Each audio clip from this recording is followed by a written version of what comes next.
நண்பர்களுக்கு வணக்கம். இது சி சிவகுமார். இன்றைக்கி நம்ம பார்க்க போகிற கதை உண்மையாக நடந்த கதை. கதையோட பேர் இப்படி வச்சுக்கலாம், ஒரு கனவு ஒரு களவு. ஒரு நாள் நான் ஆஃபீஸ் விட்டு வீட்டுக்கு மாலை நேரத்தில் வரும்போது என்னோடய மனைவி ஃபோனில் பேசிகிட்டு இருந்தாங்க. அவங்க முகத்தில் உணர்வுகள் மாறிட்டே இருந்தது. நான் பேக்கெல்லாம் வச்சுட்டு ட்ரெஸ் எல்லாம் மாற்றிக்கிட்டு அவங்க பக்கத்தில் என்னப்பா என்னாச்சு அப்படின்னு கண்ணிலே கேட்டேன்.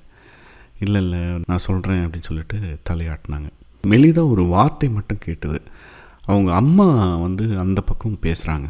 வீடே ஒரு இழவு விழுந்த வீடு மாதிரி இருக்குது. ஆளாளுக்கு முகத்தை தூக்கி வச்சுக்கிட்டு ஒவ்வொரு பக்கம் உட்காந்துருக்குறாங்க. என்ன பண்ணுறதுனே தெரியல அப்படின்ற வார்த்தைகள் மட்டும் கேட்டது. சரி பேசிட்டு வரட்டும் அப்படின்னு சொல்லிட்டு நான் பெட்ரூமில் போய்ட்டு சும்மா படுத்துருந்தேன். கொஞ்ச நேரம் கழித்து மனைவி வந்தாங்க. என்னாச்சு, ஏதாவது பிரச்சனையா, யாருக்காவது ஏதாவது ஆயிடுச்சா அப்படின்னு கேட்கும்போது, இல்லை சூர்யாவோட இமாலயன் பைக்கு யாரோ திருடிட்டாங்க, தொலைஞ்சி போச்சு, தேடிட்டுருக்காங்க, ஒன்றும் கிடைக்கல அப்படின்னு மெதுவாக சொன்னாங்க. எனக்கே அப்படியே கபீர்னு ஆயிடுச்சு. இமாலயன் பைக்கா, சூர்யாவோட தான், எங்கே எப்படி அப்படின்னு கேட்டும்போது, இல்லை ஃப்ரெண்ட்ஸ் எல்லாம் சேர்ந்து பக்கத்தில் ஏலகிரிக்கு போயிருக்காங்க. ஒரு இடத்துல பைக் நிறுத்திட்டு இவங்க கொஞ்சம் தூரம் நடந்து போயிருக்காங்க. பார்த்தா பைக்கு காணுமா. விச்சியும் போயிருக்கான், அவனும் புல்லட் எடுத்துகிட்டு போயிருக்கான். அவன் புல்லட் இருக்குது, இவனோடது காணும் அப்படின்றாங்க. அப்புறம் போலீஸ்லாம் போயிருக்காங்களா? இல்லை இவனுங்களே போய் போலீஸெல்லாம் கம்ப்ளைண்ட் கொடுத்துருக்காங்க, ஒன்றும் வேலைக்காகல, யார் எடுத்தானும் தெரியல, தேடிட்டுருக்காங்க அப்படின்னு சொன்னாங்க. எனக்கு ரொம்பவே கஷ்டமாக போச்சு. ஏன்னா அந்த ஏரியாவிலே ஒரு கெத்தாக ஒரு பைக்கு இருக்குன்னா அது சூர்யாவோட இமாலயன் பைக்கு தான். ஏன்னா ஒரு அட்வென்ச்சர்கள் பைக்கு இது யாரும் அவ்வளோ சீக்கிரம் வாங்க மாட்டாங்க. சூர்யாவுக்கு அந்த பைக் ரொம்பவே பிடிக்கும். ரொம்ப ஆசைப்பட்டு கிட்டத்தட்ட ஒரு 2 லட்சம்னு நினைக்கிறேன் அந்த பைக். அப்பா அம்மா கிட்ட கேட்டு அந்த பைக்கை அவன் வாங்கியிருந்தான். வீட்டம்மாவோட ஃபேமிலி ரொம்பவே பெரிய ஃபேமிலி. 2 அண்ணா, 4 அக்கா தங்கைகள், அப்பா அம்மா, அண்ணிமார்கள், இவங்களோட குழந்தைகள், அது ஒரு பெரிய வரிசை இருக்குது. எல்லாத்தையோட மூத்த அண்ணனோட மூத்த பையன்தான் சூர்யா. கிட்டத்தட்ட எல்லாருமே அவனை தூக்கி வளர்த்த ஒரு பாசம் எல்லாருக்குமே இருக்குது. பைக் போனதை பற்றி யாரும் பெருசாக யோசிக்கலை. எல்லாரும் யோசித்தது சூர்யா தான். நானும் பைக் போச்சு அப்படின்னு சொன்னதுடனே முதல்ல கேட்ட கேள்வி சூர்யா எப்படி இருக்கான், எங்கே இருக்கான் அப்படின்னு தான். நானும் கால் பண்ணட்டுமா அப்படின்னு கேட்டும்போது வீட்டம்மா சொல்லிட்டாங்க, இல்லை மாடியில் போய் தனியாக இருக்கான், யாரும் டிஸ்டர்ப் பண்ண வேண்டான்னு விட்டாங்க, போய் தனியாக உட்காந்துருக்கான் அப்படின்னு சொன்னோடனே சரி அப்படின்னு சொல்லிட்டு நானும் ஃபோன் பண்ணலை. அவனோட துக்கத்துக்காக தான் எல்லாருமே வேதனைப்பட்டாங்க. பைக் போனால் பரவாயில்ல, இன்னும் கொஞ்சம் நாளில் வேறு பைக் ஒன்றா வாங்கிக்கிடலாம். அவன் எப்படி யோசிக்கிறான், அவனோட மன கஷ்டம், அவனோட வேதனை, அதுதான் எல்லாரையுமே பாதிச்சிருச்சு. கிட்டத்தட்ட எல்லாருக்குமே அவன் ஒரு செல்ல பிள்ளை போல். அதனால் எல்லாருமே இடிஞ்சு போயிட்டாங்க. எனக்கே ரொம்ப மனசு இன்னைக்கு முழுக்க கஷ்டமாகவே இருந்தது.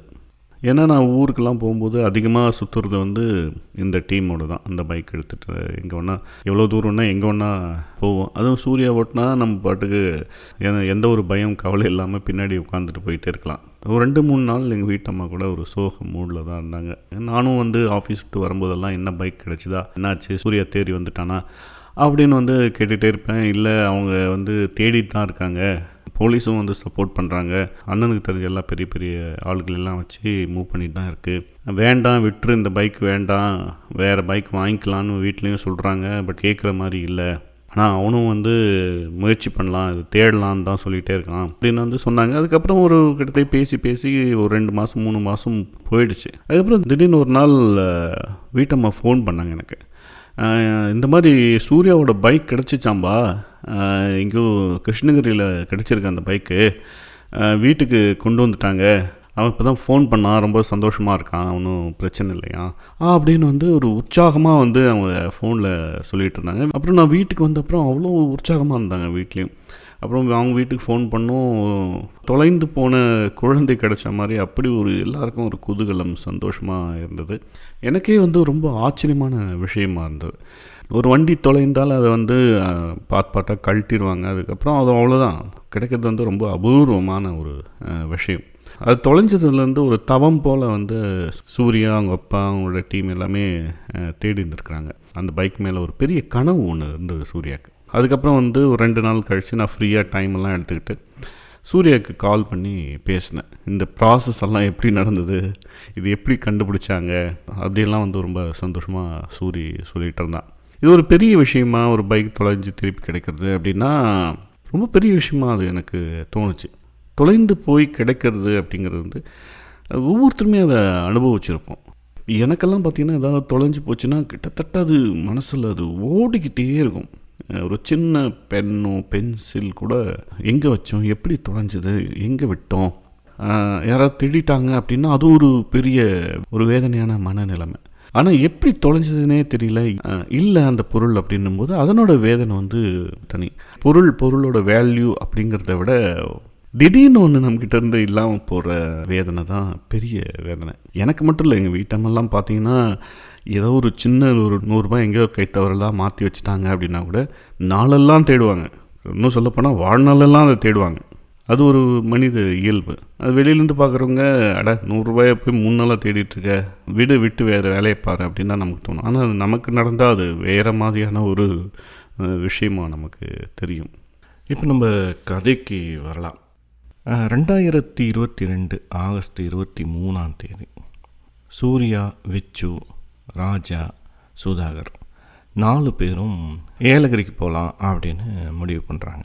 விச்சு யார் அப்படின்னா அவனோட சகலையோட மூத்த பையன். சென்னையில் வேலை செய்கிறாப்புல. சூர்யாவும் சென்னையில் வந்து இப்போ படிச்சுட்டு இருந்தான். ராஜாவும் சுதாகரும் சூர்யாவுக்கும் விச்சுக்கும் நண்பர்கள். விச்சு ஊரில் இங்கே கிராமத்தில் அன்றைக்கி வந்து திருவிழா. அந்த திருவிழாவுக்கு ராஜாவும் சுதாகரையும் வர சொல்லியிருந்தான். அவங்களும் சென்னையிலேருந்து கிளம்பி வித்யாதர் வீட்டுக்கு வந்திருந்தாங்க. ஒரு மத்தியானம் வாக்கில் அந்த திருவிழா சாப்பாடு, கறி சாப்பாடுலாம் சாப்பிட்டுக்கிட்டே பேசிட்டு அரட்டச்சிட்டு இருக்கும்போது, சரி ஏலகிரிக்கு போகலாம், பக்கத்தில் தானே இருக்குது, சூர்யாவும் கூட்டிகிட்டு போகலாம் அப்படின்னு பேச்சு வந்தது. சூர்யா வந்து விச்சு ஊருக்கு பக்கத்து ஊர் தான் அவங்க ஊரும். 2 பேரும் மாமன் மச்சானுங்க. உடனே அவனுக்கு ஃபோன் போடுறாங்க. இந்த மாதிரி நாங்கள் சாப்பிட்டுட்டோம், ஏலகிரிக்கு போகலாம் அப்படின்னு சொல்லிட்டு இருக்கும்போது, சரி வாங்கடா, எங்கள் மாமாவோட கார் இருக்குது, அதை எடுத்துகிட்டு போகலாம் அப்படின்னு சூரி சொல்லியிருக்கான். சரின்னு சொல்லிட்டு விச்சு வீட்டில் இருக்கிற புல்லட் எடுத்துகிட்டு 3 பேரும் சூர்யாவோட கிராமத்துக்கு போயிருக்காங்க. அங்கே போயிட்டு அங்கே வீட்டில் கொஞ்சம் நேரம் பேசியிருந்துட்டு சரி கிளம்புவோம் அப்படின்னு சொல்லிட்டு ஒரு 3-3:30 முடிவு பண்ணியிருக்காங்க.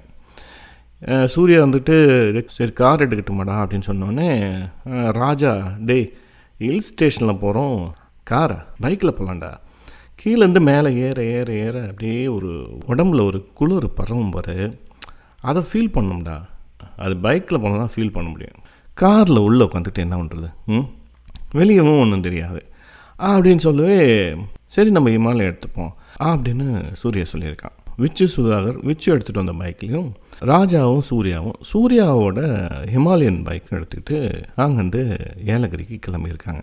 இந்த கிராமங்கள்லாம் ஏலகிரி மலையோட அடிவாரத்தில் இருக்கிறதுனால ஒரு 1/2 மணி நேரம் 3/4 மணி நேரத்தில் அவங்க மலைக்கு ஒரு 3/4 ஏறிட்டாங்க. ராஜா சொன்ன மாதிரி அப்படியே ஃபீல் பண்ணிக்கிட்டே இருந்தாப்புல ஒரு இடத்துல நிறுத்திட்டு 4 பேரும் கொண்டை ஊசி வளைவில் நின்றுட்டு அங்கேருந்து வாணியம்பாடியின் ஒட்டுமொத்த அழகையும் சூரியன் மறையிற அழகையும் மாறி மாறி ஃபோட்டோலாம் எடுத்துகிட்டு வளைச்சி தற்படங்கள் எல்லாம் எடுத்துக்கிட்டு மேலே கிளம்பியிருக்கிறாங்க. நீங்கள் ஏலகிரி கொஞ்சம் மேலே போக ஆரம்பித்தாலே ஒரு பெரிய தைலக்காடு உங்கள் கண்ணுக்கு தெரியும். ஏற ஏற நிஜமாகவே அந்த குளிர் வந்து உடம்புல பரவுறது ஒரு மாதிரி சிலிர்ப்பாக இருக்கும். முதல்ல ஏலகிரியை வரவேற்கிறதே அந்த பெரிய தைலக்காடு தான். தைலக்காட்டோட மனமும் அடர்த்தியான மரங்களும் சட்டு நம்மளை வேறு ஒரு உலகத்துக்கு கூட்டிகிட்டு போயிடும். எங்கேயோ புதுசான இடத்துக்கு நம்ம வந்திருக்கோம்டா அப்படின்னு சொல்லிட்டு நம்மளுக்கு ஃபீல் வந்துடும். அங்கேருந்து கொஞ்சம் தூரம் உள்ளே போக ஒரு செக் பாயிண்ட் இருக்கும். எப்பயாவது காவலர்களுக்கு ஏதாவது தேவைப்பட்டால் அங்கே அவங்க நிற்பாங்க. அதுக்கப்புறம் உடனே ஒரு சுற்றுலாத்தல சூழல் அங்கே உருவாகிடும். அங்கங்கே தங்கும் விடுதிகள், முறா என கூச்சல் போடும் புதிய ஆட்கள் எல்லாமே தென்பட ஆரம்பிச்சிடுவாங்க. உடனே இடது பக்கம் திரும்பி ஒரு சின்ன பாதை வழியாக போனால் அந்த தைல காட்டுக்குள்ளார நம்ம போகலாம். ஏலகிரியை பொறுத்தவரையும் அந்த தைலக்காடு அப்படிங்கிறது வந்து ஒரு பாதுகாக்கப்பட்ட இடம். சிற்றுயிர்கள், சின்ன சின்ன மிருகங்கள் உலாவக்கூடிய இடம். அங்கே உள்ளூர் ஆட்கள் வந்து ஆடு மாடு மேய்க்க அங்கே அனுமதி உண்டு. பொதுவாக சுற்றுலா வரவர்கள் அந்த பக்கம் யாரும் போக மாட்டாங்க. தெரிந்தவர்கள் மட்டும்தான் அந்த சின்ன பாதை வழியாக வண்டியை நுழைத்து தட்டு தடுமாறி ஒரு எல்லை வரை சென்று வண்டியை நிறுத்திவிட்டு அங்கேருந்து நடந்து உள்ளே போனால் அந்த பெரிய தைலக்காடு இருக்கும். நான் சூர்யாவோட முன்னாடியே போயிருக்கேன் அந்த இடத்துக்கெல்லாம். நெடுன்னு வளர்ந்த அந்த தைல மரங்கள், அதுலேருந்து வர்ற ஒரு அடர்த்தியான ஒரு வாசனை, நம்ம அன்றாடத்துலேருந்து அது ஒரு வேற ஒரு புதிய ஒரு சூழலை நம்ம பார்க்குற மாதிரியான ஒரு நினைவுகள் எழும். அந்த வழியில் தான் இவங்க முதல்ல உள்ளே நுழைஞ்சிருக்கிறாங்க. கொஞ்சம் தூரம் உள்ளே போயிட்டு அதுக்கு மேலே பைக் போகாது அப்படின்ற இடத்துல போயிட்டு இவங்க பைக்கை நிறுத்தியிருக்காங்க. அங்கே பார்த்தீங்கன்னா அதுக்கு முன்னாடியே ஒரு பைக் நின்றுருந்தது, பல்சர் NS 200. அதுக்கு அந்த பக்கமாக ஒரு 3 குடிகார குடிமகன்கள் உட்காந்து குடிச்சிக்கிட்டு சீட்டு விளையாடிட்டு இருந்திருக்காங்க. எதாச்சியாக அதை பெருசாக கண்டுக்காமல் இவங்க அதை கடந்து போயிட்டாங்க. ஏன்னா இவங்க 4 பேருமே நல்ல பசங்க. அந்த காட்டுக்கு உள்ளார இவங்க நடந்து போயிட்டாங்க. அங்கே போயிட்டு சிரித்து வேடிக்கையாக விளையாடி விட்டு சம்பிரதாயமாக ஃபோட்டோலாம் எடுத்துக்கிட்டு சூர்யா ஏதோ நினச்சி ராஜாவை கேட்டுருக்கான். பைக்கை பூட்டினியா, சாவி எடுத்துகிட்டு வந்துட்டியா, இல்லை வழக்கம் போல் சாவியை பூட்டி எடுக்காமல் வண்டியிலே வச்சுட்டு வந்துட்டியா அப்படின்னு கேட்டும்போது திடீர்னு அவனுக்கு ஒரு சின்ன யோசனை. தடன்னு பாயிட்ட தடவி, சாவி நம்மக்கிட்ட தான்டா இருக்குது, ஒன்றும் பிரச்சனை இல்லை, நீ வேற ஏன்டா அப்படின்னு சொல்லிட்டு அங்கே பேசிக்கிட்டே திரும்பி வந்து பார்க்கும்போது அங்கே ஒரு வண்டி தான் இருக்குது. அது என்னென்னா அது ரெட் கிளாசிக் புல்லட் விச்சியோடது. ஹிமாலயன் அங்கே காணோம். இவங்க ஒருத்தர் பார்க்குறாங்க, என்னடா இங்கே தானே நிறுத்திட்டு வந்தேன், ராஜா நிறுத்திட்டு ஸ்டாண்டப் போட்டு சாவி எடுத்துன்னு தானே வந்தேன். ஆமாண்டா, சாவி என் கையில் தான்டா இருக்குது. கொஞ்சம் தள்ளி கிள்ளி அந்த பக்கம் என்ன விட்டு வந்தேன் கீழே, அது கொஞ்சம் சரிவான இடம். கீழே நடந்து எட்டி பார்த்துருக்குறாங்க, வண்டியை காணோம். ஒரு அன்றாட மனநிலைமையில் ஒரு மகிழ்ச்சியாக குதூகலமாக இருக்கும்போது சட்டான ஒரு பள்ளத்தில் விழக்கூடிய பய உணர்வு ஒரு ஓனாய் போல் வயிற்றை அப்படி கவ்வி கிழிக்க ஆரம்பிச்சது.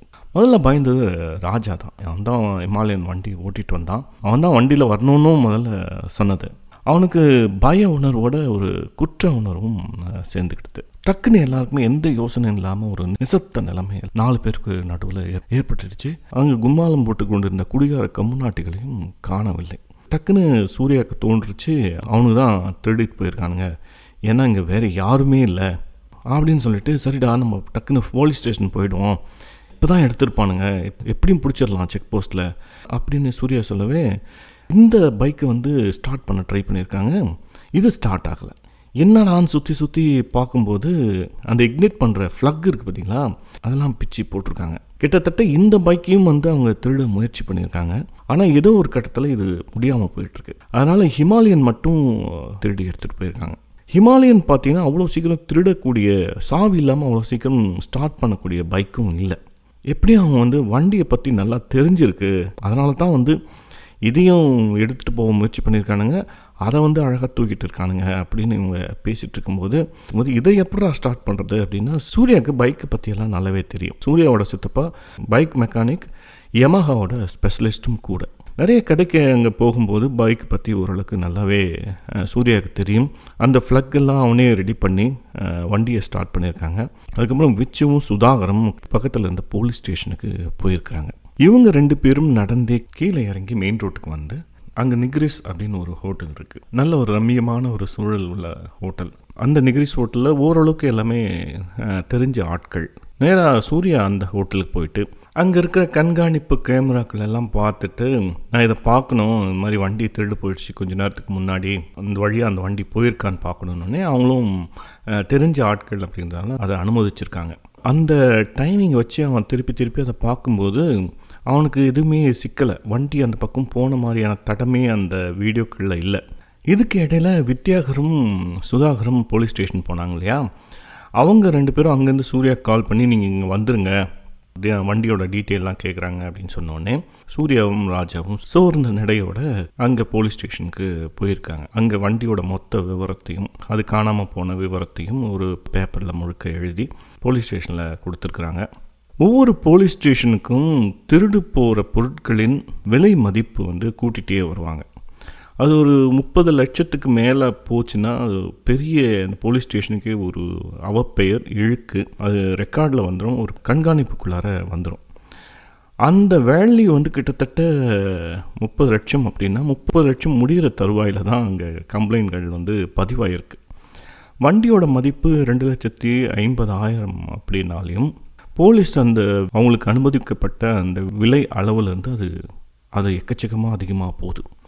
அதனால் கம்ப்ளைண்டில் பொருளின் மதிப்பு 70,000 ரூபாய் தான் அவங்களால போட முடிஞ்சது. அப்புறம் இவங்க வந்து கெஞ்சி சொல்லியிருக்கிறாங்க, எப்படியாவது கொஞ்சம் பார்த்து கொடுங்க சார் அப்படின்னோடனே அவங்களாம் ஓரளவுக்கு இவங்கள வந்து ஐடென்டிஃபை பண்ணியிருக்கிறாங்க, இவங்க யார், எங்கேருந்து வராங்க, எந்த குடும்பம் அப்படின்னு சொல்லிட்டு. அதனால் அவங்களும் ஒரு பாசிட்டிவான ஒரு பதிலை சொல்லி இவங்களை அனுப்பி வச்சுருக்கிறாங்க.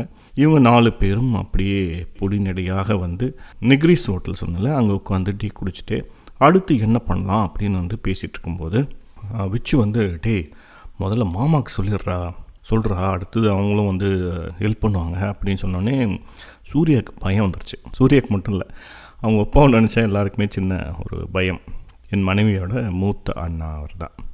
மூத்த அண்ணா அப்படின்னா ஒரு பெரிய குடும்பத்தின் ஒரு பெரிய பொறுப்பை உணரக்கூடிய மூத்தவர் வந்து அவர் தான். எல்லாருக்குமே கொஞ்சம் பயம்தான். சூர்யாவுக்கும் அதே இயல்பான பயம், மாதிரி வண்டி தொலைஞ்சு போச்சுன்னு எப்படி சொல்கிறது அப்பா கிட்ட அப்படின்னு சொல்லிட்டு. அதனால் அவங்க சித்தப்பா இருக்கான்னு சொன்னேன் இல்லையா, மெக்கானிக்கு, அவருக்கு வந்து சூர்யா ஃபோன் பண்ணியிருக்கான். சித்தப்பா அந்த மாதிரி வண்டி மிஸ் ஆகிடுச்சிங்க ஏலகிரிக்கு மேலே அப்படின்னு சொன்னோடனே அவருக்கு பயங்கர அதிர்ச்சி. ஏன்னா அந்த வண்டியை பேணக்கூடிய, அந்த வண்டி மட்டும் இல்லை, வீட்டில் இருக்கிற எல்லா வண்டிகளையும் அவர் கண்ட்ரோலில் தான் இருக்கும். இமாலயில் வர சின்ன சின்ன பிரச்சனைகள், சர்வீஸ் மாதிரியான காரியங்கள் எல்லாம் வந்து அவர் தான் பண்ணுவார். அவருக்கு பயங்கர அதிர்ச்சி. என்னடா இமாலயனை போய் எங்கடா விட்டீங்க அப்படின்னு அவர் கண்ணா பின்னான்னு திட்ட ஆரம்பிச்சிட்டாரு. நீ முதல்ல அப்பா ஃபோன் பண்ணி சொல்லு, அடுத்து என்ன பண்ணலான்னு அவருக்கு தெரியும் அப்படின்னோடனே இவனுக்கு அப்பவும் யோசனை, அப்பாவுக்கு ஃபோன் பண்ணால் திட்டுவாரே அப்படின்னு சொல்லிட்டு அப்பாவோட நெருங்கிய நண்பர் டக்குன்னு ஞாபகத்துக்கு வந்தது தண்டபாணி அவர்கள். அவர் பார்த்திங்கன்னா டிரைவிங் ஸ்கூல் வச்சுருக்கார் அந்த ஏரியாவில். அவருக்கு நிறைய கான்டாக்ட்ஸ் இருக்கும் அப்படின்னு சொல்லிட்டு தண்டபாணிக்கு அவருக்கு ஃபோன் பண்ணி, என்ன இந்த மாதிரி ஆயிடுச்சுனா அப்படின்னு சொன்னோடனே, அதெல்லாம் ஒன்றும் கவலைப்படாதீங்கண்ணா, அதெல்லாம் கண்டுபிடிச்சிடலாம், நம்ம ஏரியா தானே, எங்கே போயிட போகுது பைக்கு, நீங்கள் ஒன்றும் கவலைப்படாதீங்க, நான்லாம் கிளம்பி வர்றோம் அப்படின்னு சொல்லிட்டு அவர் ஃபோன் வச்சுட்டார். சூர்யாவுக்கு கொஞ்சம் ஏதோ கொஞ்சம் ஆசுவாசம். ஆனால் கடைசியாக சொன்ன வார்த்தை வந்து கிளம்பி வர்றோம் அப்படின்னு சொல்லியிருக்கார் இல்லையா, அவர் நேராக அவங்க அப்பாவுக்கு உடனே ஃபோன் பண்ணி சொல்லிட்டாரு, அண்ணா அந்த மாதிரி விஷயம் தெரியுமா, பசங்க பைக்கு பிரச்சனை அப்படின்னோடனே அவங்க அப்பா பதறி போயிருக்காரு. என்னடா மேலே போனவனுங்க ஏதாவது சின்ன சின்ன ஆக்சிடென்ட் ஆகிடுச்சா, ஊரா முட்டு பிள்ளைங்க வர இருக்குது அப்படின்னு சொல்லிட்டு அவர் பதறி போயிருக்காரு. என்னாச்சுன்னு சொல்லிட்டு அப்புறம் விஷயத்த சொல்லியிருக்காரு, இந்த மாதிரி வண்டி காணாமல் போயிடுச்சு அப்படின்னு சொல்லிட்டு. அவர் பதறி போய் ஆஃபீஸ் முடிஞ்ச உடனே என்ன பண்ணியிருக்காரு, அவர் நண்பர்லாம் கூப்பிட்டுட்டு, அவர் சித்தப்பா சொன்னால அவரெல்லாம் வந்து மொத்தமாக ஒரு பெரிய டீமாக வந்து மேலே கிளம்பி வந்திருக்கிறாங்க. ஒரு 6-7 பேர் வந்து கண்ணா பின்னான்னு அவன் திட்டி, ஏன்டா ஏதாவது நடந்தால் முதல்ல ஃபோன் பண்ண வேண்டியது எனக்கு தானடா, இந்த மாதிரிடா இருப்பீங்க அப்படின்னு சொல்லி அவர் கண்ணா பின்னான்னு திட்டி, அதுக்கப்புறம் ஒரு 5-6 மணிக்கு மாலை நேரத்தில் எல்லாமே தேட ஆரம்பிக்கிறாங்க. சல்லடை போட்டு தேட ஆரம்பிக்கிறாங்க. சூர்யாவோட அப்பாவுக்கு அந்த ஏரியா முழுக்க அத்துப்படி. ஏலகிரி ஆகட்டும், வாணியம்பாடி ஆகட்டும், நிறைய பெரிய பெரிய நண்பர்கள். வாணியம்பாடி பார்த்திங்கன்னா ஒரு தொழிற்சாலைகள் நிறைந்த பகுதி, எல்லாருக்குமே தெரிந்த ஒன்று தான். பணம் அதிகாரம் விஷயத்தில் எல்லாமே கொஞ்சம் பெரிய கைகள். பெரும்பாலும் எல்லா பெரிய கைகளோடும் சூர்யாவோட அப்பா வந்து கைகோர்க்கக்கூடிய ஒரு ஆள் அப்படின்றதுனால அவருக்கு தெரிந்த அனைத்து நண்பர்களுக்கும் அவர் ஃபோன் பண்ணி சொல்கிறாரு. அங்கேருந்து பார்த்தீங்கன்னா போலீஸ் ஸ்டேஷனுக்கு ஃபோன் வருது. இந்த கம்ப்ளைண்ட் எடுத்த போலீஸ்க்கு வந்து நிறைய கால் வந்து வெவ்வேறு இடத்துலேருந்து வர ஆரம்பிக்கும் போது அவங்களுக்கும் தெரிஞ்சிருச்சு, இதை வந்து நம்ம கொஞ்சம் சீரியஸாக எடுத்து தேடணும் அப்படின்னு சொல்லிட்டு. முக்கியமாக அங்கே இருந்த சப் இன்ஸ்பெக்டர்லாம் வந்து அவர் படிக்கிறதுக்கு உதவி செய்து வரை அவருக்கு கால் பண்ணி பேசியிருக்கார், இந்த மாதிரி இந்த பைக்கு எப்படியா தேடி கொடுக்கணும் அப்படின்னு சொல்லிட்டு. அதனால் போலீஸும் ஒரு பக்கம் அங்கே தேட ஆரம்பிச்சிருக்கிறாங்க. ஒரு பக்கம் அவங்க தேட, இப்போ சூர்யாவோட அப்பா, அவங்களுடைய நண்பர்கள் 6-7 பேர் எல்லாருமே சேர்ந்து அந்த ஏலகிரி முழுக்க தேட ஆரம்பிச்சிருக்கிறாங்க. அங்கேருந்த கடைகளோட சிசிடிவிகள், ஃபுட்டேஜுகள் இது எல்லாமே வந்து தேட ஆரம்பிச்சிருக்காங்க. முதல்ல பார்த்த அந்த நெக்ரிஸ் ஹோட்டலோட சிசிடிவியில் இந்த வண்டி கிராஸ் ஆன அந்த டைமுக்கு அந்த வண்டி கிராஸ் ஆன மாதிரியே காமிக்கலை. அப்படின்னோடனே வண்டி வந்து ஏலகிரிக்கு மேலே தான் இருக்குது, இவங்க இங்கே எங்கேயோ பதுக்கி வச்சுருக்கிறாங்க, இல்லை இந்த லோக்கல் ஆளுங்களே எதுவும் பண்ணியிருக்கிறாங்க அப்படின்னு தான் எல்லாருமே முடிவு பண்ணியிருக்காங்க. அதனால் ஏலகிரிக்கு மேலேயே வந்து இரவு 8-9 மணி வரைக்கும் அங்கேயே தேடி இருந்திருக்காங்க. யாருக்கும் எந்த ஒரு நம்பிக்கை தரக்கூடிய சின்ன துப்பு கூட கிடைக்கவே இல்லை. அதுக்கப்புறம் சூர்யாவோட அப்பா நண்பரான கோபியை வந்து இவங்க 4 பேர் கூட விட்டுட்டு, சரி நீங்கள் வந்து இங்கே தங்குங்க, வண்டி கீழே போகலான்றீங்க, கீழே போகிறதுக்கு இருக்கிற ஒரே வழி இந்த வழி தான், நீங்கள் இங்கேயே வந்து தங்குங்க, நைட்டு வந்து ஷிஃப்ட்டு போட்டு பாருங்கள், வண்டி ஏதாவது கிராஸ் ஆகுதா அப்படின்னு சொல்லிட்டு அவங்கெல்லாம் வந்து கிளம்பி வீட்டுக்கு போயிருக்காங்க. அந்த நெக்ரிஸ் ஹோட்டல்லே ஒரு ரூம் போட்டு இவங்கெல்லாம் வந்து தங்கிட்டு கொஞ்சம் ரெஃப்ரெஷ் ஆகிட்டு சாப்பிட்டு மறுபடியும் ஒவ்வொருத்தராக ஷிஃப்ட்டு போட்டு என்ன பண்ணியிருக்காங்க, அந்த ரோட்லேயே வந்து கண்காணிச்சிட்டு இருந்திருக்காங்க. கிட்டத்தட்ட ஒரு பெரிய காத்திருப்பு அப்படின்னு கூட சொல்லலாம். காத்திருப்புன்னா ஒரு நிறைய மனநிலைமையில் நம்ம காத்துட்டு இருந்திருப்போம் இல்லையா. ஆனால் ஒரு பெரிய இழப்பு, அதனுடைய வேதனை, தத்தளிப்பு, அந்த மனநிலைமையில் காத்திருக்கிறது வந்து ஒரு கொடுமையான விஷயம். பெரும்பாலும் இந்த மலைப்பகுதிகளெல்லாம் வந்து 7-8 மணிக்கெல்லாம் ஊரே அடங்கிடும். அப்படியே ஒரு 8-9 மணிக்கெல்லாம் வந்து அந்த சாலையை வெறிச்சு ஓடி போச்சு. சாலை முழுக்க அந்த நியான் விளக்குகள் இரவோடு போராடி கொண்டு கொஞ்சம் வெளிச்சத்தை தந்து கொண்டு, அதை சுற்றி பூச்சிகள் பறக்க, அங்கே பசங்க வந்து குளிரில் இந்த வண்டி இந்த பக்கம் போகுமா, ஏதாவது ஒரு சின்ன தடயம் கிடைக்குமா அப்படின்னு சொல்லிட்டு காத்திருக்கிறாங்க. அந்த ஊரோட சத்தம் கொஞ்சம் கொஞ்சமாக அடங்கி அந்த ஊரை சுற்றி இருக்கிற பெரும் காடு, மரங்கள், செடி கொடிகள், அதில் உறையும் பூச்சிக்களின் அடர்த்தியான ஒரு ஒளி ரீங்காரம் கேட்க ஆரம்பிக்குது. அந்த சாலையில் இவங்க மட்டும் தனியாக 4 பேரும் பேசிக்கொண்டு ஏதாவது ஒரு சின்ன அதிசயம் நடந்து விடாதா, இந்த வண்டி கிடைத்து விடாதா அப்படின்னு காத்துட்ருக்காங்க. இரவு ஒரு 11-12 மணிக்கு வாக்கில் ஒரு அடர்த்தியான பனிப்பொழிவு அந்த சாலையில் நிறைஞ்சிருக்க தூரத்தில் ஒரு 3 பேர் வண்டியில் வர்றது இவங்களுக்கு தெரிஞ்சுது. என்னடா இந்த நேரத்தில் என்ன வண்டி வருது அப்படின்னு சொல்லிட்டு இவங்க கொஞ்சம் துணுக்குற்றி எல்லாம் எழுந்து நின்று இந்த வண்டியே பார்த்துட்ருக்காங்க. கரெக்டாக பல்சர் NS3 3 பேர் அந்த வண்டியில் வந்துட்டுருக்காங்க. இவங்க ஒரு பெரும் வேகம் மனசில் உருவாது. எல்லாருமே பசங்க என்னதான் நடக்கட்டும் அப்படின்ற ஒரு நிலைமையில் இருக்கிறாங்க. ஓடி போய் அவங்கள சுற்றி வளைச்சி அந்த 3 பேரையும் பிடிச்சிக்கிறாங்க. அதே பல்சர் 3 பேர் பிடிச்சவங்க வந்து தட்டு தடுமாறி வண்டி நிறுத்தி என்ன ஏது அப்படின்னு வந்து அவங்க ஒரு பக்கம் எகிற, இவங்க ஒரு பக்கம் எகிற, ஏன் நீங்கள் தாண்டா என் வண்டியை திருடிட்டு போனீங்க, எங்கடா வண்டின்னு சொல்லிட்டு அவங்கள பிடிச்சி ஒழுக்க அவங்க பதறி போகிறாங்க. ஆனால் நாங்கள் எதுவுமே பண்ணலண்ணா, எங்கள் வீடு பக்கத்தில் தானே இருக்குது, நாங்கள் ஃப்ரெண்ட் வீட்டுக்காக போயிட்டு வரோண்ணான்னு சொல்லிட்டு அவங்க கதற ஒரு மாதிரி ஆயிடுச்சு இவங்களுக்கு. சாரிங்க நாங்கள் வண்டி தொலைச்சிட்டு தேடிட்டுருக்கோம், மன்னிச்சிங்க அப்படின்னா அவங்க அந்த 3 பேர் அவங்க இல்லைன்னு அவங்களுக்கு தெரிஞ்சிச்சு. அவங்க போயிட்டாங்க. கிடைக்கும் அப்படின்ற ஒரு பெரும் நம்பிக்கையிலேருந்து கொஞ்சம் கொஞ்சமாக வண்டி கிடைக்காதுன்ற உண்மையை நோக்கி இவங்க தோண ஒரு சோர்வும் கூட சேர்ந்துக்கிடுச்சு. அதுக்கப்புறம் வேறு வழி இல்லாமல் ஒரு 2 பேர் அங்கே நில்லுங்க, நாங்கள் 2 பேர் போய் ரெஸ்ட் எடுத்துகிட்டு வரோம் அப்படின்னு சொல்லிட்டு மாறி இவங்க வந்து அந்த இரவு முழுக்க அந்த சாலையிலேயே காத்திருந்துருக்காங்க. காலையில் இவங்க எல்லாமே குளிச்சுட்டு சரி மேற்கொண்டு என்ன பண்ணலாம் அப்படின்னு பேசிகிட்டு இருக்கும்போது போலீஸ் ஸ்டேஷன்லேருந்து ஒரு கால் வந்திருக்கு.